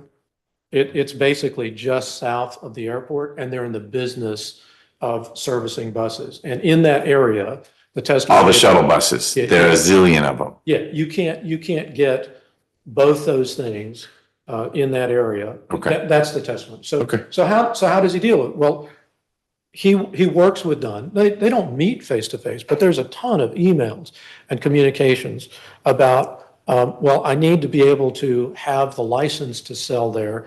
And Dunn reaches out to members of the community to get, how do we get this for Mr. Smith? How do we make sure that I can transfer my current license? They talk about it and how you can operate this business. How can we make this happen for you? And Mr. Smith's testimony is very much that during that process, he developed he looked at him very much as a business mentor. Okay. And ultimately, Mr. Dunn goes out of his way to file documents to make sure that can transfer. But in the Houston's meeting, there's plenty of testimony about how Mr. Dunn he says, I'm so proud of you, for getting this done. This is great. That relationship was very much, at least from Mr. Smith's perspective, he's very disappointed to hear that it was not that way from Mr. Dunn's, but he certainly read it as a very, very much a mentor relationship. All right. Law. Back to your argument. Thank you. Reynolds case. I think it's very important to understand where the case was when the oral part of the agreement arises. So they had a note that was signed in 2012. Reynolds signed a security deed. Reynolds didn't pay the note on maturity. A demand letter was sent in July of 2015. The notice of intent to foreclose was sent on September 2015. And the foreclosure ads ran September, October of 2015. And the property was foreclosed in 2015. So it is in response to all of that that Reynolds raises the argument that, hey, I had an agreement for an extension. And I think it's important to see, I'm very familiar with these kinds of documents. I know the court is. These are way more intense documents than the lease here, which is in many instances badly worded. And apparently, the venue clause is not important. But that's just another sore subject for me. Reynolds is locked down about as tight as you can get. And Reynolds is both a promissory note and an oral agreement case. And so you have to read it. It's not unusual for our Court of Appeals to have sort of two ships going along. And I'll acknowledge that there are cases out there that would suggest that promissory estoppel is a problem here, and Reynolds says it's not, and Judge Self went through a very careful, reasoned opinion as to why that was the case here.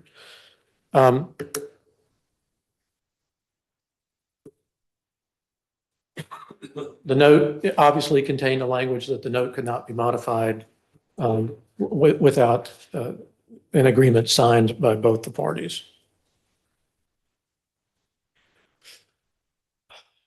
The bank, made these arguments that lost, that the foreclosure, hey, we did everything right.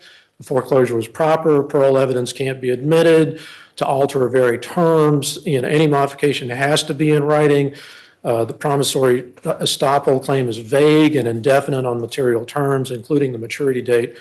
Like, hey, when is this construction going to be completed? I think that's an interesting point and instructive on the agreement here about the end of the lease. And Reynolds, it was like, hey, just, we're going to extend until you get the construction done. And that's kind of an indefinite term. But the Court of Appeals said it wasn't indefinite enough. And that's the trial court had ruled in this way and got reversed on each of these points. So I think it's important to look at the sort of the background of Reynolds. And the oral agreement comes from the attorney. Attorney Hargrove stated he could finish the construction as it was going well. And the CB&T property inspector came out several times to the property and agreed. Okay. Now, I sure would love, it's like my cousin Vinny when the prosecutor says, I'd love to have a murder weapon. I'd love if he'd inspected the property and had looked at things, but I don't have that. So I'm arguing degrees. Yes, Reynolds had people going out and inspecting the property, but the promise is just an oral promise from an attorney saying, hey, keep working on it. That's the contract that he tries to enforce. And it's no different than, if anything, it's much less significant than the testimony that comes from Mr. Smith about what Mr. Dunn said in their hour-long meeting at Houston's.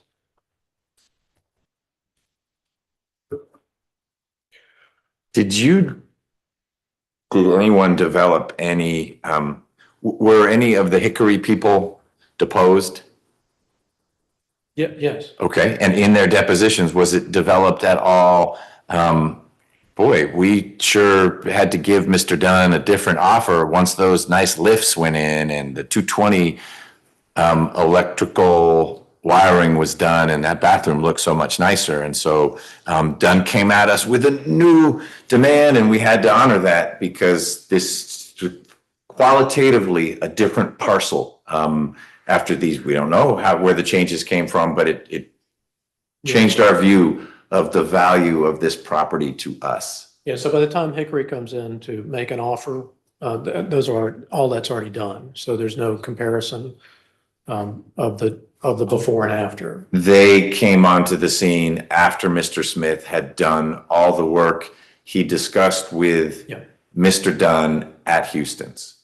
That's right. In other words, he put in the lifts, he put in the 220, he done the bathroom renovations. The only thing he hadn't done was, he wanted to actually build another building that was bigger for buses. But that didn't happen. That hasn't happened at all. So that's not even a data point where one could see if Mr. Dunn is getting a better deal from Hickory because of work Mr. Smith did. Yeah, that's right. I mean, and I even, I was kind of curious whether I could pinpoint that myself. They didn't even do an appraisal. They did their own sort of broker's opinion of value. They looked at the property as it was worth, as what it was worth at that time.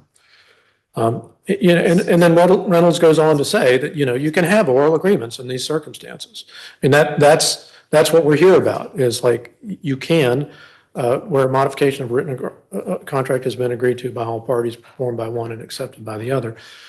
You can have an oral modification. And their argument is, hey, we didn't agree to it, we didn't accept it, and I would say that the facts, That's a question for the jury. That's a question for the jury, and the specificity with which Mr. Smith laid out what he was going to do, the relative experience of the two parties with the bus sales and repair industry, they're talking a language that is different than certainly I would.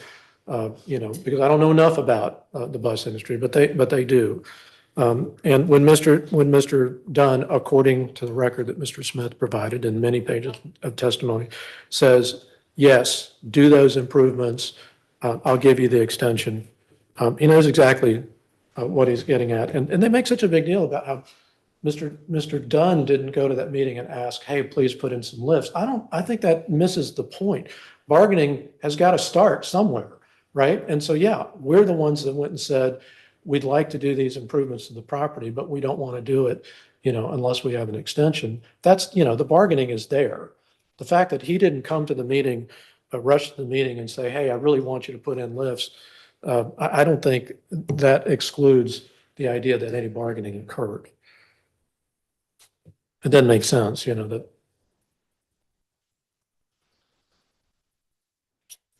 And then I am going to raise waiver, obviously, and that was pointed out, and I'm raising waiver in part because of Reynolds, which, I'm one of those lawyers that's happy when there's one good case that's that helps me. It's the question whether the parties' mutual conduct caused a waiver and affected a quasi-new agreement ordinarily is a question for the jury. A provision in a contract against waiver of contracts may itself be found by the jury to have been waived. And I'm not going to lie, I think there are good arguments to be made on both sides. And I think Mr. Bloom will do a great job arguing that it's nonsense. But I think that I'm entitled to take this stuff to a jury because whether the parties' conduct acted as a waiver is a question generally for a jury. And I do think, again, would I like more texts? Sure. But the record has a text discussing an exercise of the option as to which there is silence. And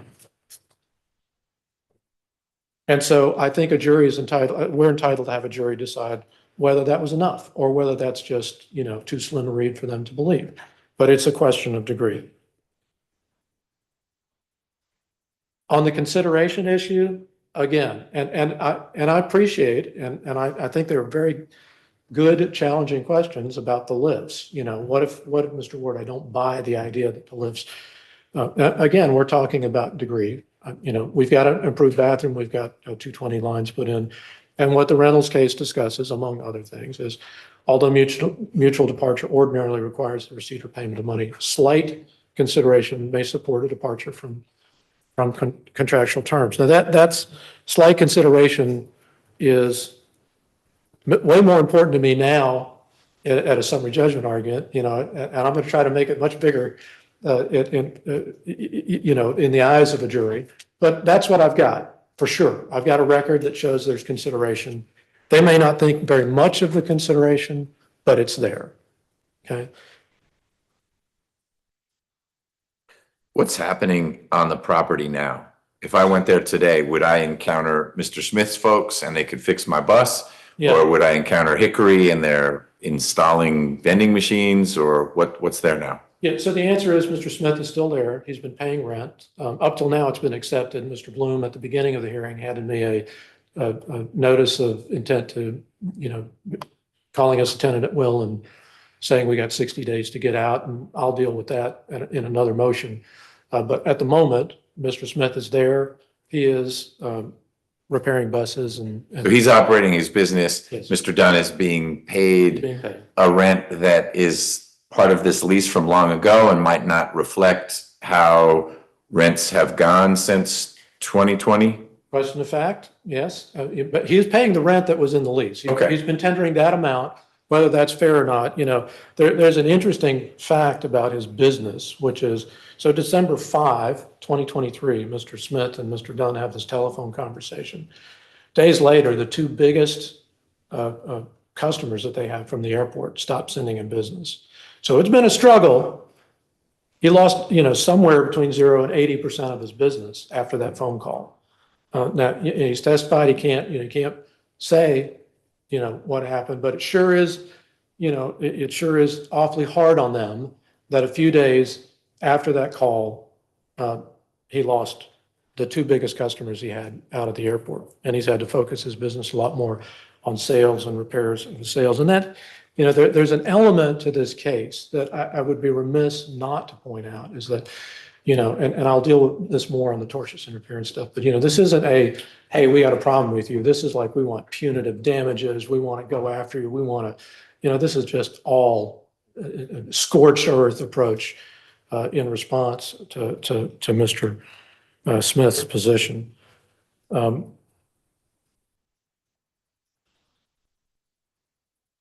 The Turner Broadcasting case,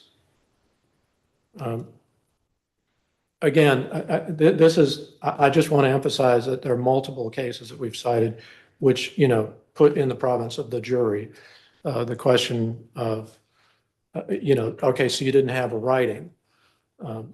And here in the Turner case, while circumstances indicating parties intended to prepare a subsequent writing is strong evidence that they did not intend to be bound by a preliminary agreement. Contrary evidence bearing upon the parties' intent to be bound and reflecting the existence of a binding oral agreement presents a question of fact for the jury. I put that case in because, even when the parties say, hey, we've got an agreement, but we're going to put it in writing, and they don't, there's still a question for the jury to decide about whether, what did they intend to.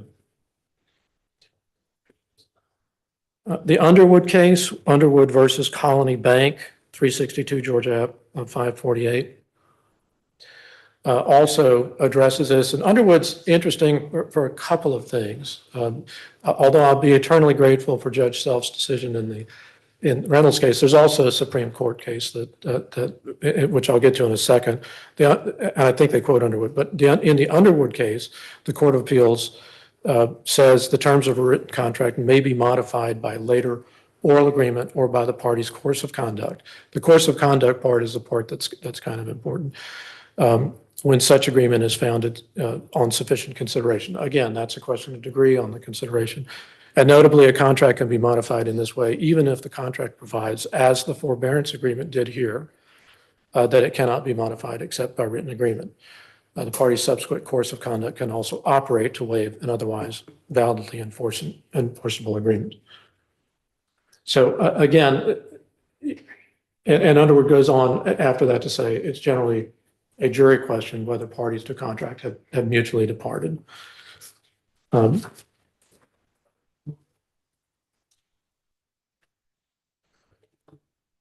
in AAF Query Inc. versus Willis. Again, a waiver may be established even though the act's conduct or declaration are insufficient to establish an estoppel. What does that mean? You know, to be perfectly honest, I'm not quite sure, and I wrote that off to the Court of Appeals as you know, you get a lot of ships going in the same direction. I think the Reynolds case gives me plenty of cover on that, but I found that an interesting comment.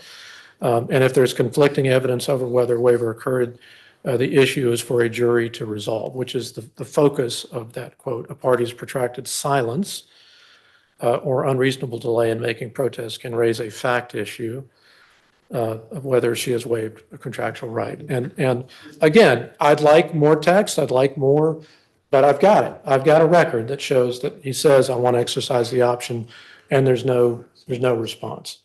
The next time that Dunn, I know, thinks about it is when he decides not to tell Smith that what he's done.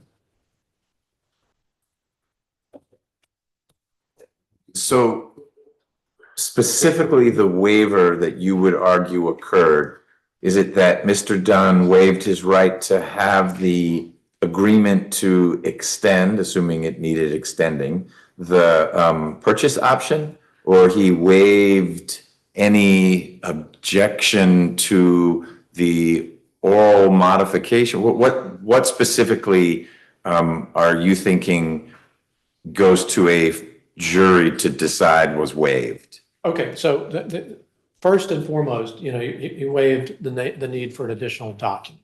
Okay, but An additional document that said what? That recorded on paper that the option had been extended to the end of the lease. Okay. Okay, that my position is to the end of the lease. Okay, and I know there's testimony that Smith says when he said, "Well, you could come to me forever," but I'm not. It's the end of the lease testimony that I think is at issue and what I would take to a jury. But I also think it's important that because of the detail with which Mr. Smith testified, he discussed the improvements he wanted to make. There was a lot of, deposition cross-examination about, well, you didn't send him a written, you didn't ask for written approval of the lifts. You didn't ask for written approval of the bathroom. You didn't ask for written approval of the electrical. I would contend that because of the extensive discussion about what the improvements he was going to do, that there was a waiver of those provisions of the agreement as well. So you got a waiver of the notice, you've got a waiver of the option to, of the writing confirming the option is extended till the end of the lease. Do you read the option to purchase language, that section 37, to say you have a right of first refusal? You've got an option to purchase, but how does it protect? Let's say that it said you have an option to purchase this through the end of the lease, which one interpretation is you did. It just changed on March 1. You had an option with a different price tag, oddly a lower one, but you said that had to do with an SBA loan. Let's just say unequivocally it said you've got it through the end of the lease. And Mr. Dunn does what he did, which is, hey, I got a great deal and I'm selling it. Well, I have a purchase option. You did, but you never used it. You didn't use your purchase option. Is the issue here ultimately not you want to sell it to Hickory, but I spent some money, a fair amount of money, improving it, thinking that I could buy it, but I wasn't ready to buy it, and you should have told me.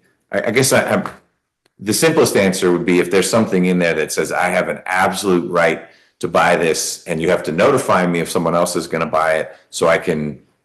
I guess the option had a price on it, and so as long as I'm willing to tender you the $750 or whatever it was, it's fascinating that Hickory's going to give you $2 million, but I've got this right to buy it for $750. It wasn't $2 million. I just wanted to make it clear. It's like $1 million something. Okay, but it's more than $750. It's a deal he can't refuse It's because it's 50% more than this option. It's not 50, but you're right. It's more, definitely more.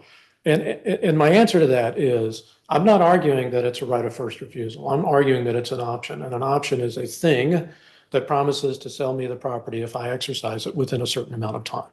Okay. And the time that I'm arguing under the oral agreement is till the end of the lease. The And lease so- is over now. Has he tendered the 750? Absolutely did. Okay. And escrowed the money in my account. It's been there since we tendered the tendered the option to exercise the option, I think, on December 6th. Okay, There's- before had it been extended, before the lease expired. That's right. Okay. And he put his 25,000 up and it's been sitting there ever since that point in time. Okay. Okay. So he did exercise it within the period of time that we claim there was an option. Sure. All right. So here's the Supreme Court case, the Hannum case. I've highlighted the sections that I wanted, obviously, to draw your attention to, but the cases, they are generally speaking, terms of a written contract may be modified or changed by a subsequent parole agreement between the parties where such agreement is founded on sufficient consideration. So now we've got the Supremes weighing in on this and saying you can do this, you know. And the argument on the other side is it's the eye of the needle. The argument on my side is, look, you've got consideration, you've got reliance. We've met that. We've got evidence of it. Such parole agreements between parties can be evidenced either through the parties' course of conduct, such parole evidence agreements between the parties can be evidenced either through the parties' course of conduct, and they give citations. I'm sorry, it's blurred here. May be effective where modification of the written contract has been agreed to by all parties. Contrary to the Court of Appeals conclusion, the parties may modify a contract through course of conduct. This is why I wanted to mention course of conduct on the last one. And such modifications are prohibited only where the law or contract specifically states otherwise. What was Mr. Dunn's course of conduct? I know what Mr. Smith's was. His course of conduct was to install lifts that he had already purchased, Sure. Fix up the bathroom and put in better electrical. His course of conduct. What is the course of conduct of Mr. Dunn other than you're doing what you're doing, but really we're not interacting at all? Yeah, well, they did interact. And you know, again, do I wish I had more text? Yes, but I've got a text where Mr. Smith says, I want to exercise the purchase within 6 months. And Mr. Dunn doesn't say, whoa, we got a problem. I'm sorry, Judge, I've got to object. He said that 3 times, and that's just not what the text says. The text doesn't use the word option, and it doesn't say I'm going to exercise anything. Do we have the text? Text is right Let's here. let's just put it on the screen. Please. Yeah, I absolutely. And I think. Oh, we've seen this before. Okay. I mean, I think I said purchase. It's okay. This is the text. I'm not getting exercised. Yeah.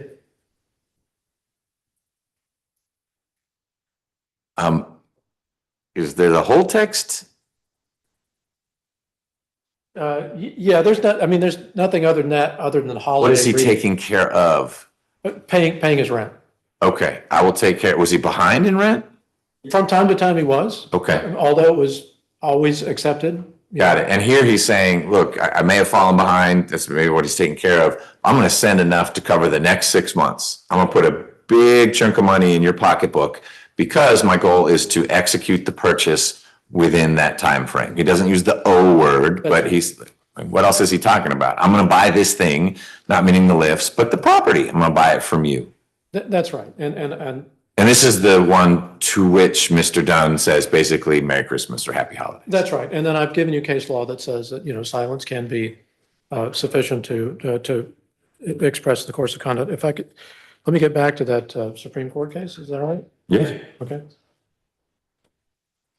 Back to Han, on this course of dealings, the Court of Appeals had said, hey, you need, if the contract says course of dealings isn't enough, you can't do it. And the Supreme Court corrected the Court of Appeals and said, the Court of Appeals read its own case law to effectively prohibit course of conduct modifications. In other words, the Court of Appeals said, hey, you can't have course of dealing when there's a limiting language in the contract. And the Supreme Court says here the Court of Appeals added as specified in the contract, which is an extra element not required by Georgia law for parties other than the state. And let me explain that. In other words, so the court was saying, look, you can modify an oral agreement. You can modify a written agreement orally. You don't have to, this language that the Court of Appeals had added in the lower decision, that, if the contract excluded course of dealing, meant you couldn't bring evidence of course of dealing. And the Supreme Court said, no, you can, except for in contracts with the state. And they were very specific. But the course of dealings here, I mean, my recollection of course of dealings would be, let's say, in this case, rent was due on the first of the month, every month. And Mr. Smith, he always paid on the 15th. And Mr. Dunn never complained. And then one day out of the blue, hey, I'm going to kick you off the property because you paid on the 15th again. The course of dealings created a modification to the lease of pay on the first because it was always on the 15th, always accepted, et cetera. Is that, would you understand course of dealings to mean the way that course of dealings could modify a contract? The course of dealings that I'm talking about is suggesting that it affirms that they did have an agreement on the option. The rent issue is not something, I mean, there is a course of dealing on the rent, but he's not being evicted for. No, I'm trying to make sure I understand what we mean by the concept of course of dealings. And so I gave a hypothetical example that the lease says pay on the first. Mr. Smith routinely pays on the 15th, and Mr. Dunn doesn't do anything about that. He is estopped if this happens for enough months from saying, now I'm kicking you out because you paid on the 15th again. The course of dealings has modified a written contract. I'm not saying that happened in this case, but is that an example of course of dealings? That is an example of course of dealings, but I would point out that in this particular case. I'm not talking about this particular case. That is an example of course of dealings. And all right, so what are the course of dealings in this case that modified the option situation? The things that Mr. Smith did, what did Mr. Dunn do, or is your argument doing nothing is part of course of dealings? Yes, it is. It is doing nothing as part of course of dealings in the face of a communication that I want to exercise purchase within the next 6 months that's sent in December, which is consistent with the meeting. But what if he had said, I want to install a giant cell tower that was violate all the zoning ordinances, and Mr. Dunn didn't say anything? Could he suddenly install that cell tower and just because Mr. Dunn didn't respond? As between Dunn and Smith, if Mr. Smith at Houston's has said, I'm also thinking about this crazy cell tower, yes. You're linking the text to the conversation. Correct. It's not just the text. It's a slender read, but it's not just the text. We had this conversation. I'm going to do these things. Great, go for it. I mean, there was not just silence at the Houston's meeting. It clearly wasn't silence. And so then you fast forward to that text, and that's the course of dealings flowing from the oral agreement. Right. And there wasn't a, wait, what are you talking about? There wasn't a, you don't have a right to purchase. There wasn't that discussion. And also, I pointed to the testimony at Dunn's 125 about his decision not to tell Mr. Smith, because it suggests that that's also an evidence of Mr. Dunn's awareness of the option. We did have this arrangement, and I didn't really want to scotch that one until I knew Hickory was inked. Correct. Okay. And just to tie up the Hannum case, the Supreme Court case, they verified that subsequent course can also operate to waive an otherwise enforceable written requirement of modification in writing. Yep. So that's a consistent, throughout the case law. This case also cites Gertie's right there below. And so the Hahn case is an important case for this. So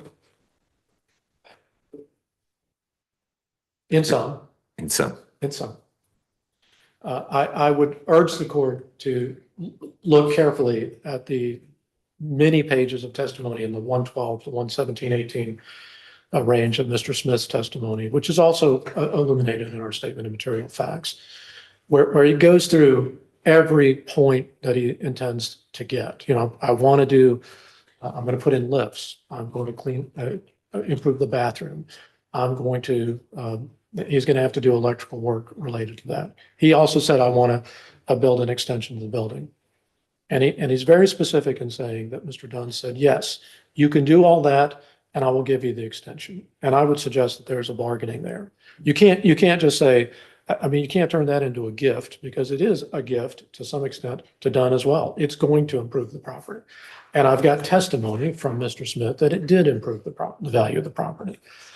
The consideration is, it need only be slight, as I've shown you from the case law. And yeah, I'd like more on the course of conduct afterwards. I'm not going to deny it. I'd like to have 10 texts. I'd like to have a letter. I'd love to have a contract, but I don't. So I've shown you what I have.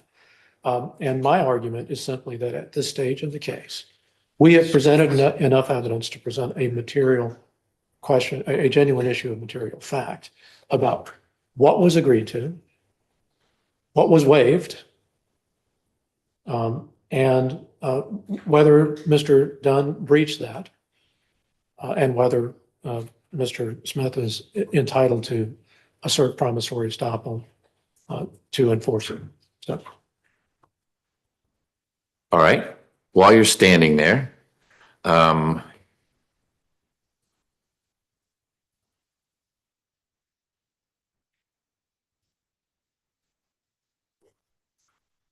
what is we're shifting to your partial motion for summary judgment because it's 11:15. Your Honor, excuse me, will I be given an opportunity? Yes.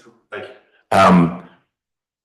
What is your response to the defendant's response that it's enough to, I think the word retard was used in one of the cases, but to slow, obstruct, make less efficient the contractual relations and ultimate agreement between Hickory and Dunn, that's enough. And then there's evidence of that. I'm not saying it happened, but there's evidence of that the tortious interference claim gets to the jury. Yeah. And it's a little more than slight. It's not just one text.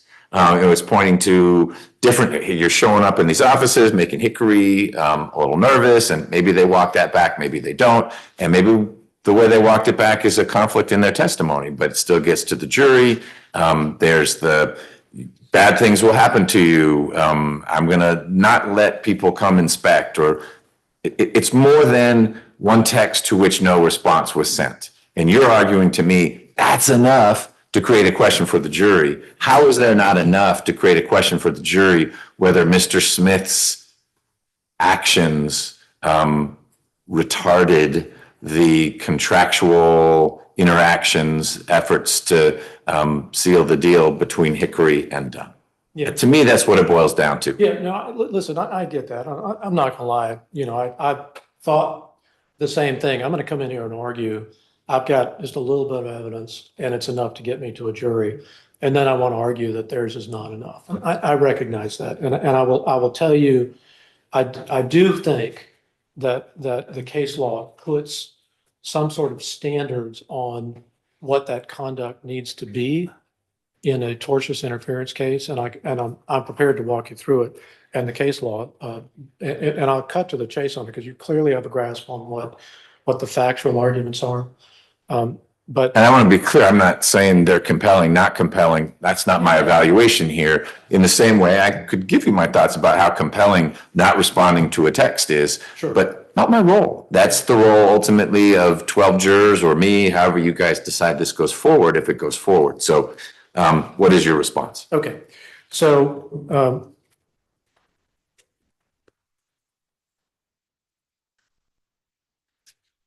I'm going to try to cut to probably the most direct performance. Can I ask this? I don't want to I've got the quid pro quo talk about, well, they thought this in response to that. And I'm happy to forego that and cut to this, because I think but if it turns out that I need to respond to something on that, I'd like maybe a few minutes later. That's fine. To respond. I don't plan on asking, I feel bad for Mr. Ryan. He's been sitting here all day and keeping Mr. Bloom afloat. I don't really need to hear from him on it based on what I read in the response. But he may, after he hears from you, want to respond. I know I flipped this around. But he may want to respond, but it wouldn't be much. Yeah, and again, I'm going to confess about, it's awkward for me to argue about slightness. It is. It's the reason why I asked you right after you said, I don't have much, but it's enough to get to the jury. Okay. It is. How about tortious interference? Yeah, and so my response to this is that on the law, that their tortious interference is about tortious conduct, right? And the Phillips v. McDougall case, which is cited by them, is. And I'm not saying the lawsuit, I intentionally didn't say, and another way Mr. Smith has sought to interfere with, tortiously interfere, is that he brought the lawsuit.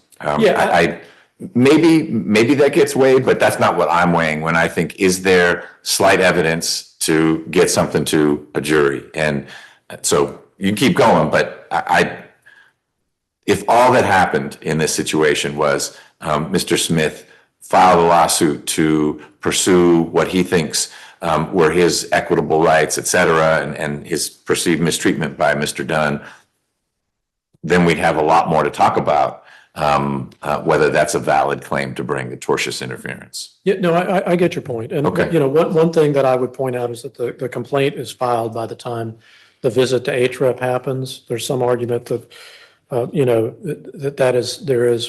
that might fall within privilege. It's not a huge argument that I'd weigh on, but it's not insignificant that the complaint is filed, the notice is given to HREP by the time that visit occurs.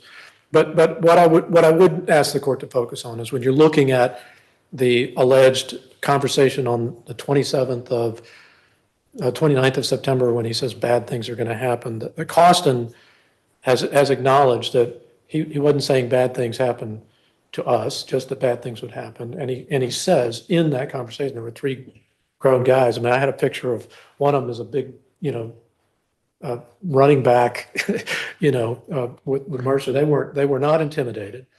And the incidental run-in at the Hickory offices is literally one guy's running out to the bathroom and sees him, tells him that Mr. Why did Mr. Smith go to the Hickory offices? I mean, forget about what that's weird. I mean, I don't know how else to put it. What's his purpose of going? He is not party to the negotiations between Mr. Dunn and Hickory. What non-nefarious purpose does he have for going to Hickory's office? I think there are many non-nefarious reasons he could go. I mean, it's potentially a future landlord. He is trying to talk to the guy about what you don't have. And again, I can tell you that we were trying to reach Hickory over and over and over again. I suspect that, nobody was responding. Nobody called me until after Mr. Dunn went there, until Mr. Smith went there. I didn't tell Mr. Smith to go there. I'm just saying. I bet you didn't tell him to go there. Yeah. Had he asked you, you might have given some thoughts about what to do. No, I think everyone here understands that had I been involved, it probably wouldn't have. But let me just focus on, what the law says about the type of behavior you need. Again, this does start with the mere filing of lawsuit is not the type of humiliating or insulting or terrifying conduct which will give rise to a claim for the intentional infliction of emotional distress. But in the Phillips case, they also discuss other conduct, and they say this conduct did not rise to the requisite level of outrageousness and egregiousness. And the language that I'm focusing on here is, look, in order to have a tort for this conduct to be the kind of conduct that's required to file a tortious interference claim, it needs to be, insulting, terrifying, outrageous, egregious conduct, not.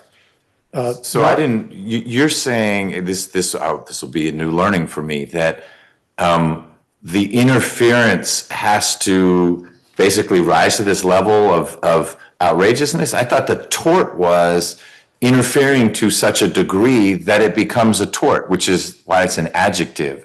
If the interference was simply, trying to think of something that's a minor interference, but the point is interfering with someone else's, our legislature has decided, and common law supports it, that purposefully interfering with someone else's contractual rights is a tort. And so we call that tortious interference. There's not okay interference and bad interference. And the bad one is so outrageous. You publish a full page ad in the AJC saying Hickory uses child labor in all the properties that it buys. So that scares Mr. Dunn. He's like, I'm not going to do a deal with Hickory.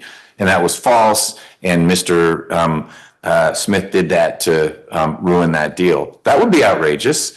I think that would be tortious interference. But I'm unfamiliar that the interference itself has to be wanton and willful and along the lines of the intentional infliction of emotional distress, where the kid's arm is broken and you don't let him leave school, kind of thing.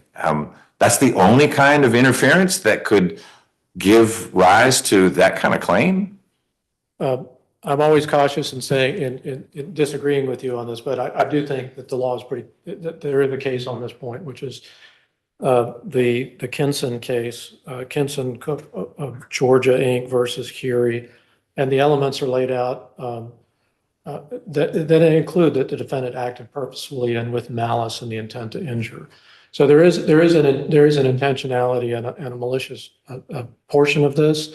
And the Phillips case does contain a clear statement that the court can decide as a matter of law that the conduct just doesn't raise to that level. And that's why, I say I could go quid pro quo on this, and you have a few incidences, each of which I've got testimony on that says we weren't afraid. There is, Mr. Costin, files an affidavit that says, oh, my people were terrified and I had to send them home. And I will tell you the most alarming testimony I've heard in decades came from Mr. Bush's testimony. Apparently one of the employees, after Mr. Smith is gone, he's gone, is looking for a gun. I mean, so, it's crazy. This hyperbolic state of fear, the record doesn't support that happened while Mr. Smith was there because he did anything. It's after Mr. Smith leaves. He's asked in a 2-minute conversation, right? Mr. Bush goes out and says, oh, what are you doing here? He says, I'm looking for Mr. Costin. He says, Mr. Costin's not here. And he leaves, right? Now, that may be the words that were spoken, but you and I weren't there, so we don't know how they were spoken, and people's posture, et cetera. So I don't know. These all seem to me like jury questions. I want to go back to my question, because even if we understand these elements as written here, the malice isn't, I deal with malice more on the criminal side, but that's the criminal is an awfully strong word, but and the injure doesn't mean I'm going to break Mr. Dunn's arm. I intend to interfere with, thwart this contractual relationship. Do you read it differently? No. Okay. I don't, but I do think that there is not sufficient evidence to suggest that he had that malicious intent to interfere with the contract. That seems like it's a pretty serious jury question, but I hear you. And I want to be clear, I'm not attributing to any of the things that were alleged malice on his part. It's where I started, which is there seems to be in the record as it stands today enough to get to the jury the question of, was it intentional, purposeful, malicious, designed to interfere with the contractual relationship of Dunn and Hickory? I will ask only this, Judge, because I think you have a very clear grasp of what happened, and that just look at the Phillips case and the ability of the court to decide as a matter of law whether the conduct alleged raises to the level that it is tortious, and to consider the very careful, the testimony I presented from Costin and Bush. In fact, the Bush testimony it's short. It's really short, and he's the only guy who interacted with Mr. Smith. And I think that Phillips and other cases say you can decide as a matter of law that it's not. Okay. But Well, and you also- certainly highlighted that affidavits say one thing and testimony, Yeah. it's like, wait, are you the same person? Yeah. So they are different. But then that's again, creating for me, gosh, the jury's going to need to navigate that. I see your point, Judge, and that's why I focused on, the ability to decide as a matter of law, whether that conduct raises to that level. Got it. And thank you. You're welcome. So, Mr. Bloom and Mr. Ryan, I leave it to the two of you. If we're doing media, Mr. Ryan, you would add, and you might add on the tortious interference part. You think there's something I need to hear? Otherwise, I know Mr. Bloom has a few things, emphasis on few, that he wants to share in response to what Mr. Ward had to say on your motion for summary judgment, meaning the defense one. I'm open to hearing from both. I don't want to preclude you from having a speaking role, Mr. Ryan. I'm not searching for answers, struggling in my search for answers as much with that one. And Your Honor, as loath as I am to give up time to hear my own voice, I hear you clearly and don't think anything further is needed. Powerful statement. Mr. Bloom. Yeah, I don't need to hear his voice either, Your Honor. I appreciate that. Here's where we are after 2 hours of this. The theory of their case has changed, and thanks to your thorough and sifting questions, is now narrowed. I wrote down when you asked, because I think it was spot on, if the lease provision providing for an option expired, there was nothing to amend or modify or mutually depart from. It was a dead letter. There is a concept in the law that I think you were also, if not stating, alluding to, which is that a new agreement, a novation, may be entered into. Judge, there's just a separate set of rules for that. So all the cases that counsel went through and all of the discussions that he read and showed up on the screen blurred all of this into one big ball. And I'm not going to take the time to go and unravel that ball. But what I am going to say is narrowed down to what he said, which was this was a new agreement. You heard it. It's in the record. It's in our notes. It's in the transcript now. This was a new agreement to have a new option to purchase the property. So what does that mean? What's the significance of that? Well, there are a set of rules that are required to enter into an enforceable contract. And you start with the statute of frauds for a real estate agreement. So now, frankly, the provisions of the lease that talk about no written modifications may or may not be applicable, to be honest with you, but they've got to pick a horse, because I can't argue like on the O'Reilly factor. I'm going to argue and knock down one whack-a-mole, and then they're just going to pop up another one. If the argument is that they have a new deal, then that new deal fails. That new deal is not in writing. There is no exception to the statute of frauds that they have offered or adduced evidence in support of. There is no part performance, which is the only, and I'm going to make the argument for them and then I'm going to knock it down. Part performance, as you recall, is the only exception that could possibly get them outside of the statute of frauds in creating a new contract for the transaction of real estate.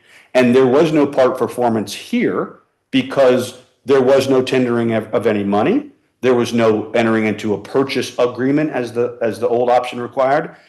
There was no nothing done. And they can't say under this bucket, oh, but we improved the property. So what? Doesn't have anything to do with a new deal to purchase. Why is the provision of 6 months rent not tendering of money? The provision of 6 months. There was the November, I think it's a November text. Yes. To which the response was simply happy holidays. Mr. Smith said, hey, he doesn't say option, but I'm going to do this purchase thing or whatever. And he said, I'm going to send you 6 months rent. Yes. That has nothing to do with the purchase option. That's just, I'm late on my rent, I'm gonna get caught up. That's all. Well, I will send enough to cover the next 6 months, as my goal is to execute purchase within that time frame. So how is that not the tendering of some money? Here's my down payment, because this is what I'm going to do. Because all that had to do with was paying his back rent and getting caught up into the future on rent. And by the way, just as an aside, it wasn't, here's a lump of money like Your Honor observed.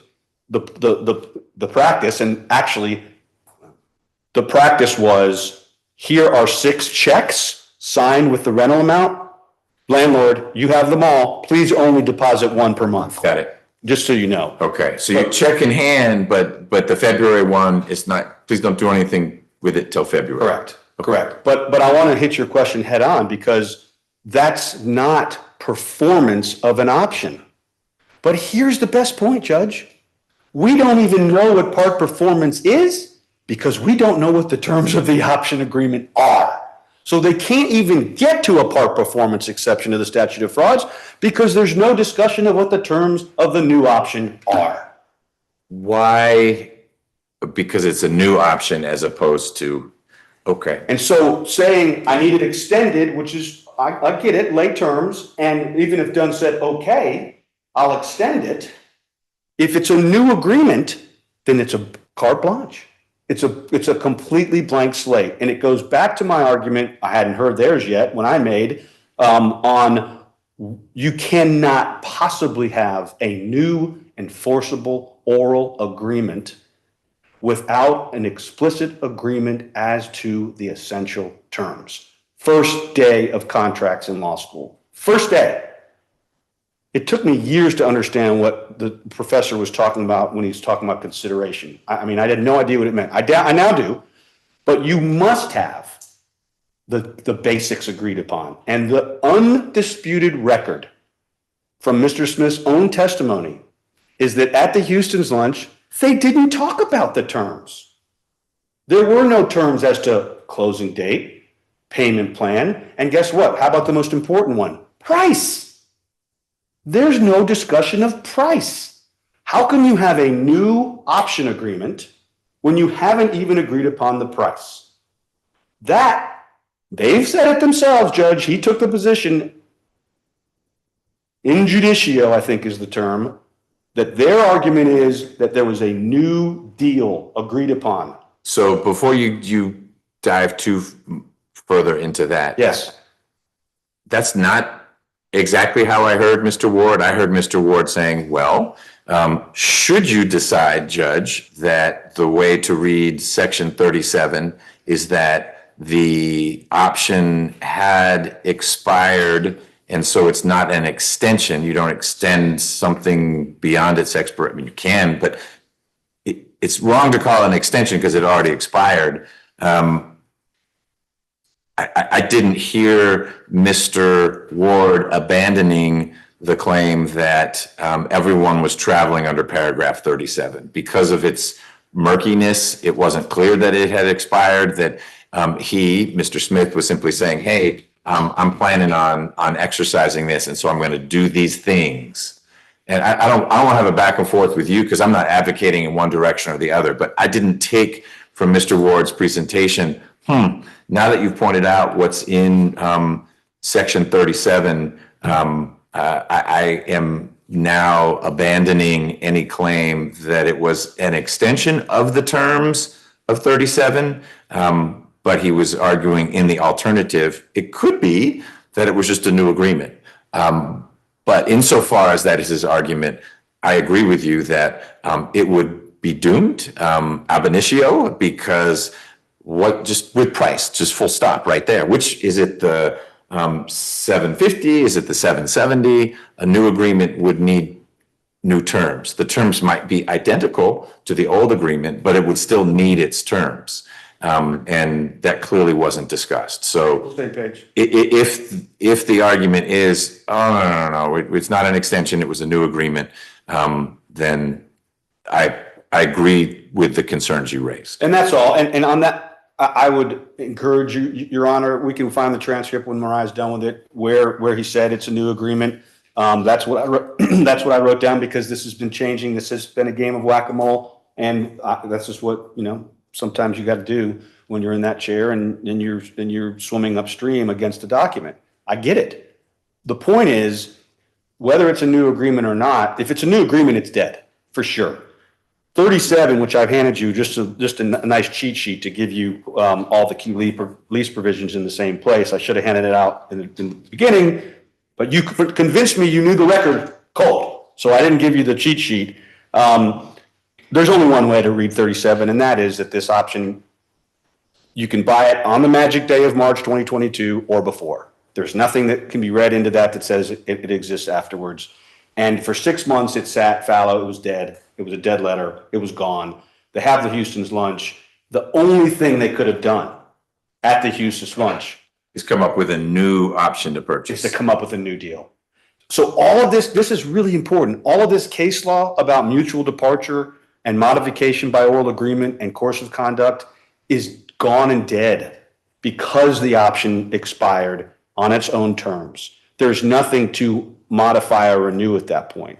Your Honor asked importantly about course of conduct, and this is what made me think about it.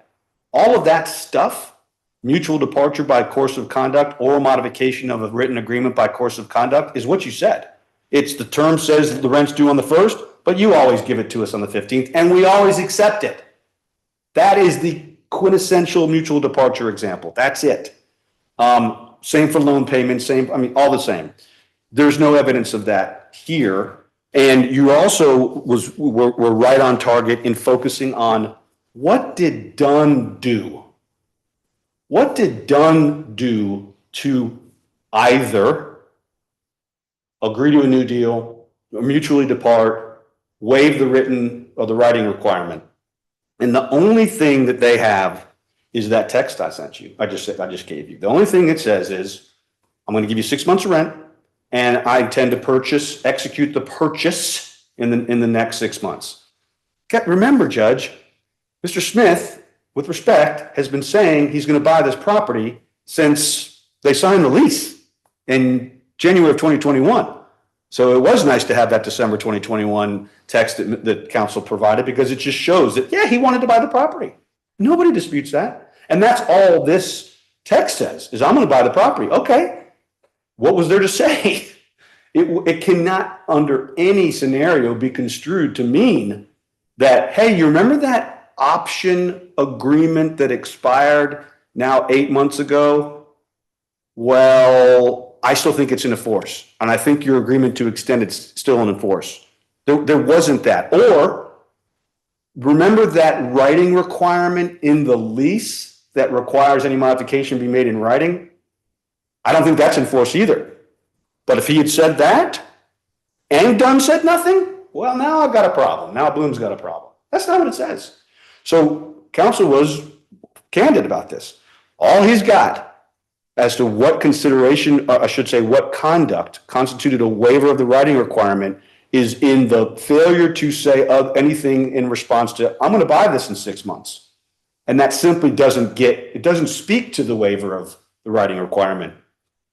There was nothing in that instance to really respond to. Okay, good luck. I don't want to make much about this, why he didn't, you hit the point, why he didn't tell Smith earlier about his dealings with Hickory. I don't think it's relevant at all. I do want, Your Honor, to remember all those hours ago where we talked about, excuse me, purchasing the lifts. The counsel couldn't remember why or how he could remove it, but Section 10 of the lease, which I gave you, I think it's in there, yeah. Section 10 of the lease gives the tenant the right to take the stuff, period. It's his legal right. It's his stuff. It's, I think, like the 2/3 of the way down in that provision. And in page 136 of Mr. Smith's depo, he acknowledges that and that it has value. I would also direct you to page 60 of the Hickory depo, where the Hickory representative basically says that those lifts have no value to him. And in fact, if you look at the exhibits, or the exhibit to the Hickory depo, the one I think is number 60 that counsel referred to, they're going to do $20,000 worth of electrical work on the space or something like that. So all that, the new wiring or whatever he talked about is going to be replaced or redone anyway. And there is no evidence in the record that there was any value conferred upon Mr. Dunn. And I'm not going to reiterate all the stuff about why it wasn't bargained for. But there has to be, and paragraph 11 of his affidavit, of Smith's affidavit, speaks to this. I bought them. I bought these lifts. Okay. There has to be some clarity around what Dunn did to waive anything. It can't be, I said a bunch of stuff, you did nothing. It can't be, I did a bunch of stuff, you did nothing. What did Dunn do to change the deal? And there is no evidence that he did anything. Waiver lifts, new agreement.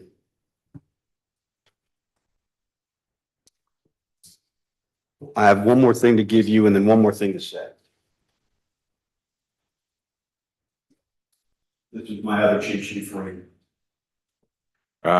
Thank you. Yeah. I was going to jump up and give all this stuff to you, but I didn't really want to interrupt, even though I did. All right.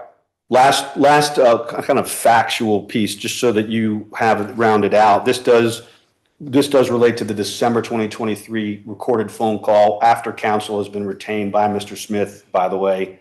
And you were reading it, so I don't want to beat the horse too much, but I do think it's important that you look at page 11, line 14, where Dunn is responding to Smith, where Smith is talking about, you told me you would extend, and Dunn responds, your lease is not up, but you had a specific purchase option where prices change, as you well know as well as I, over periods of time, and I don't know what else to say. It puts me in a bad spot. I don't know what else to say. Obviously, we had a misunderstanding. So then he says on 12, I don't remember making a commitment. He then says, I said I would sell it to you when you want to come and buy it. I did not say I would sell it to anybody else if they came and offered. I did not say I would not sell it to anyone else if they came and offered me money. I know you can't really appreciate that, but that's what I was thinking. That's the way I've always done business, period. A deal is not a deal until it's a deal. That is the only lay way to say, we don't have a deal until it's in writing, signed, inked, and sent.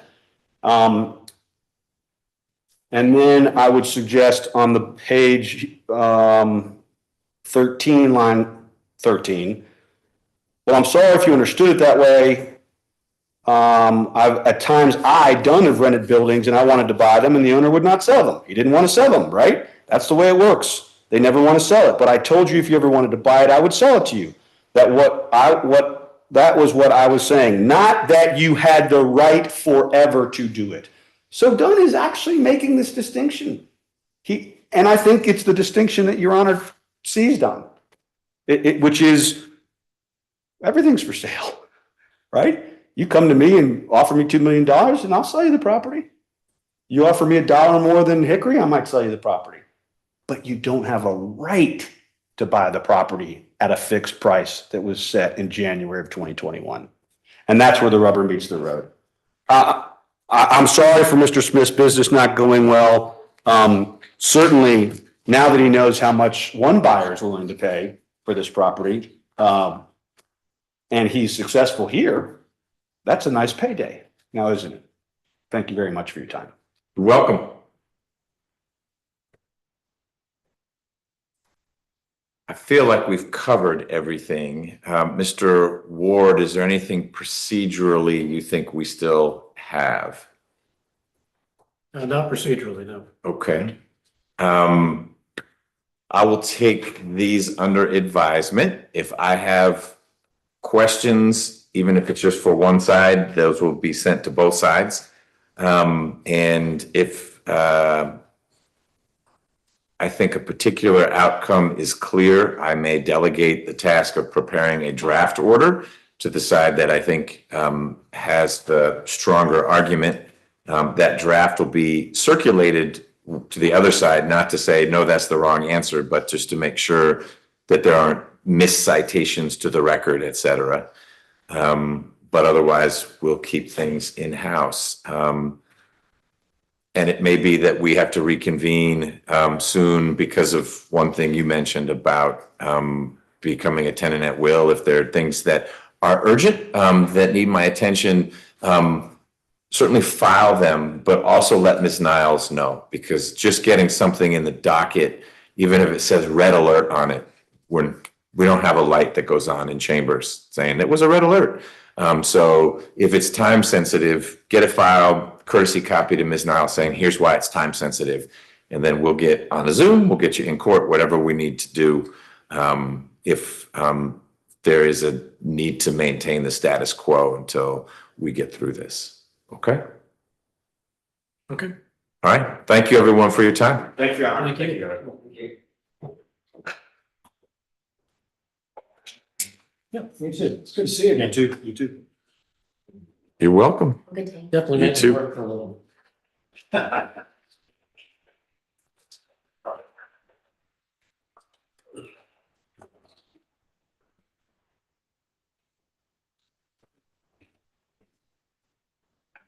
Will either you two order a transfer to the You can't see the judgment. That's where in mind. Okay, and then In 2 weeks, or how long you reckon the turnaround?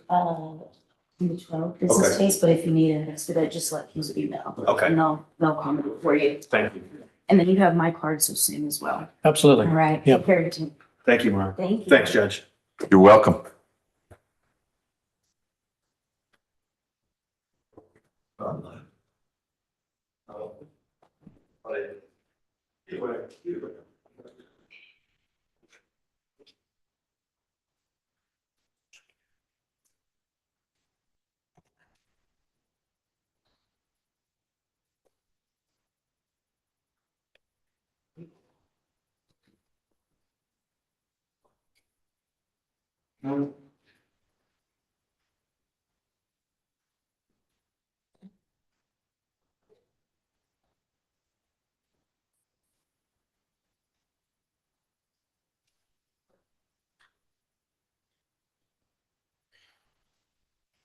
If I had any influence on my firm, I'd have them get Apple so I could just close this thing. And Yeah, what was the device you had that was making, what is that? This is an extra monitor. Oh, it's just a monitor. Yeah, it's a third monitor. Okay. And it wasn't actually this that was causing the problem. Who's your, It was the fact that my laptop here, I was still thinking it was on when I was on the cloud on a remote terminal. So I just had to go out of the cloud to turn off the. what's the software that you all use to present your exhibits? I use Trial Director. Okay. You know, old school. And you just draw the rectangle and it calls out whatever, that worked very smoothly, the call out Yeah. feature. I've gotten very used to it, and I don't know, 30 years ago, I used to pay somebody $200 an hour to run it. And I was like, I can move a Figure mouse. this out. And so you just knew, like I noticed you typed in Reynolds and that was the name you had given the Yeah. file for the case of Reynolds and that pulled it up on the screen. Yeah, in fact, it was Ray, R-E-Y, to Okay. make it shorter. Yeah. So even faster while I'm standing up. Mhm.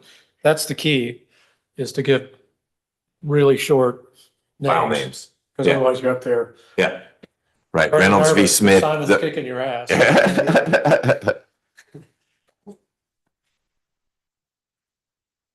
I did have to laugh because we have been, he and I have been at this, And on opposite sides. the opposite sides where. Those are the good old days.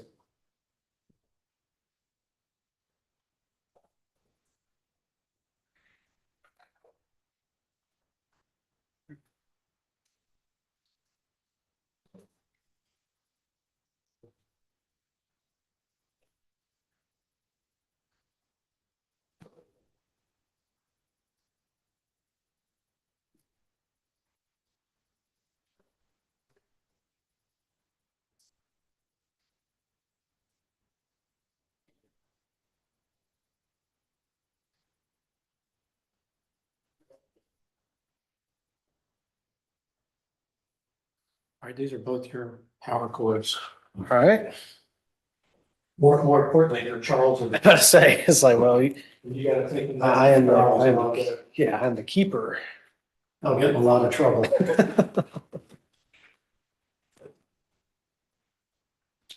And would you, make sure this gets processed and uh,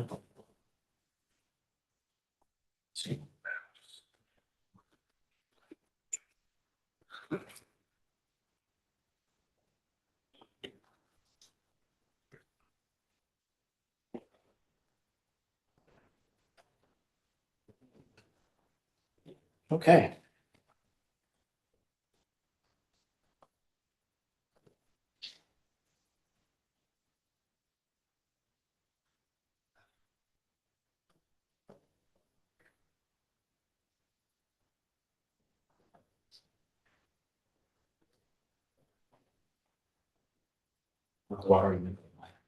Yeah, I'll take that. Thank you for getting it. Really appreciate it. You were very kind to do that.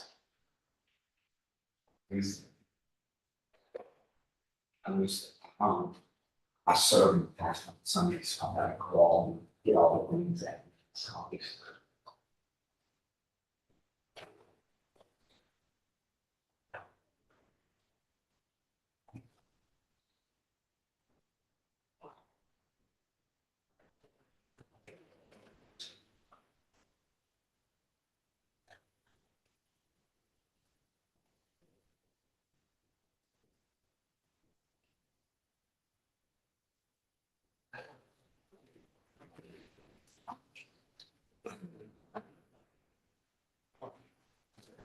All right, we'll get to one and we should have two inmates. Things quieter today? Or it's the same, there are 22 courts up and only 5 deputies? What? Wow. It wasn't as bad as yesterday in London. Yeah. Huh.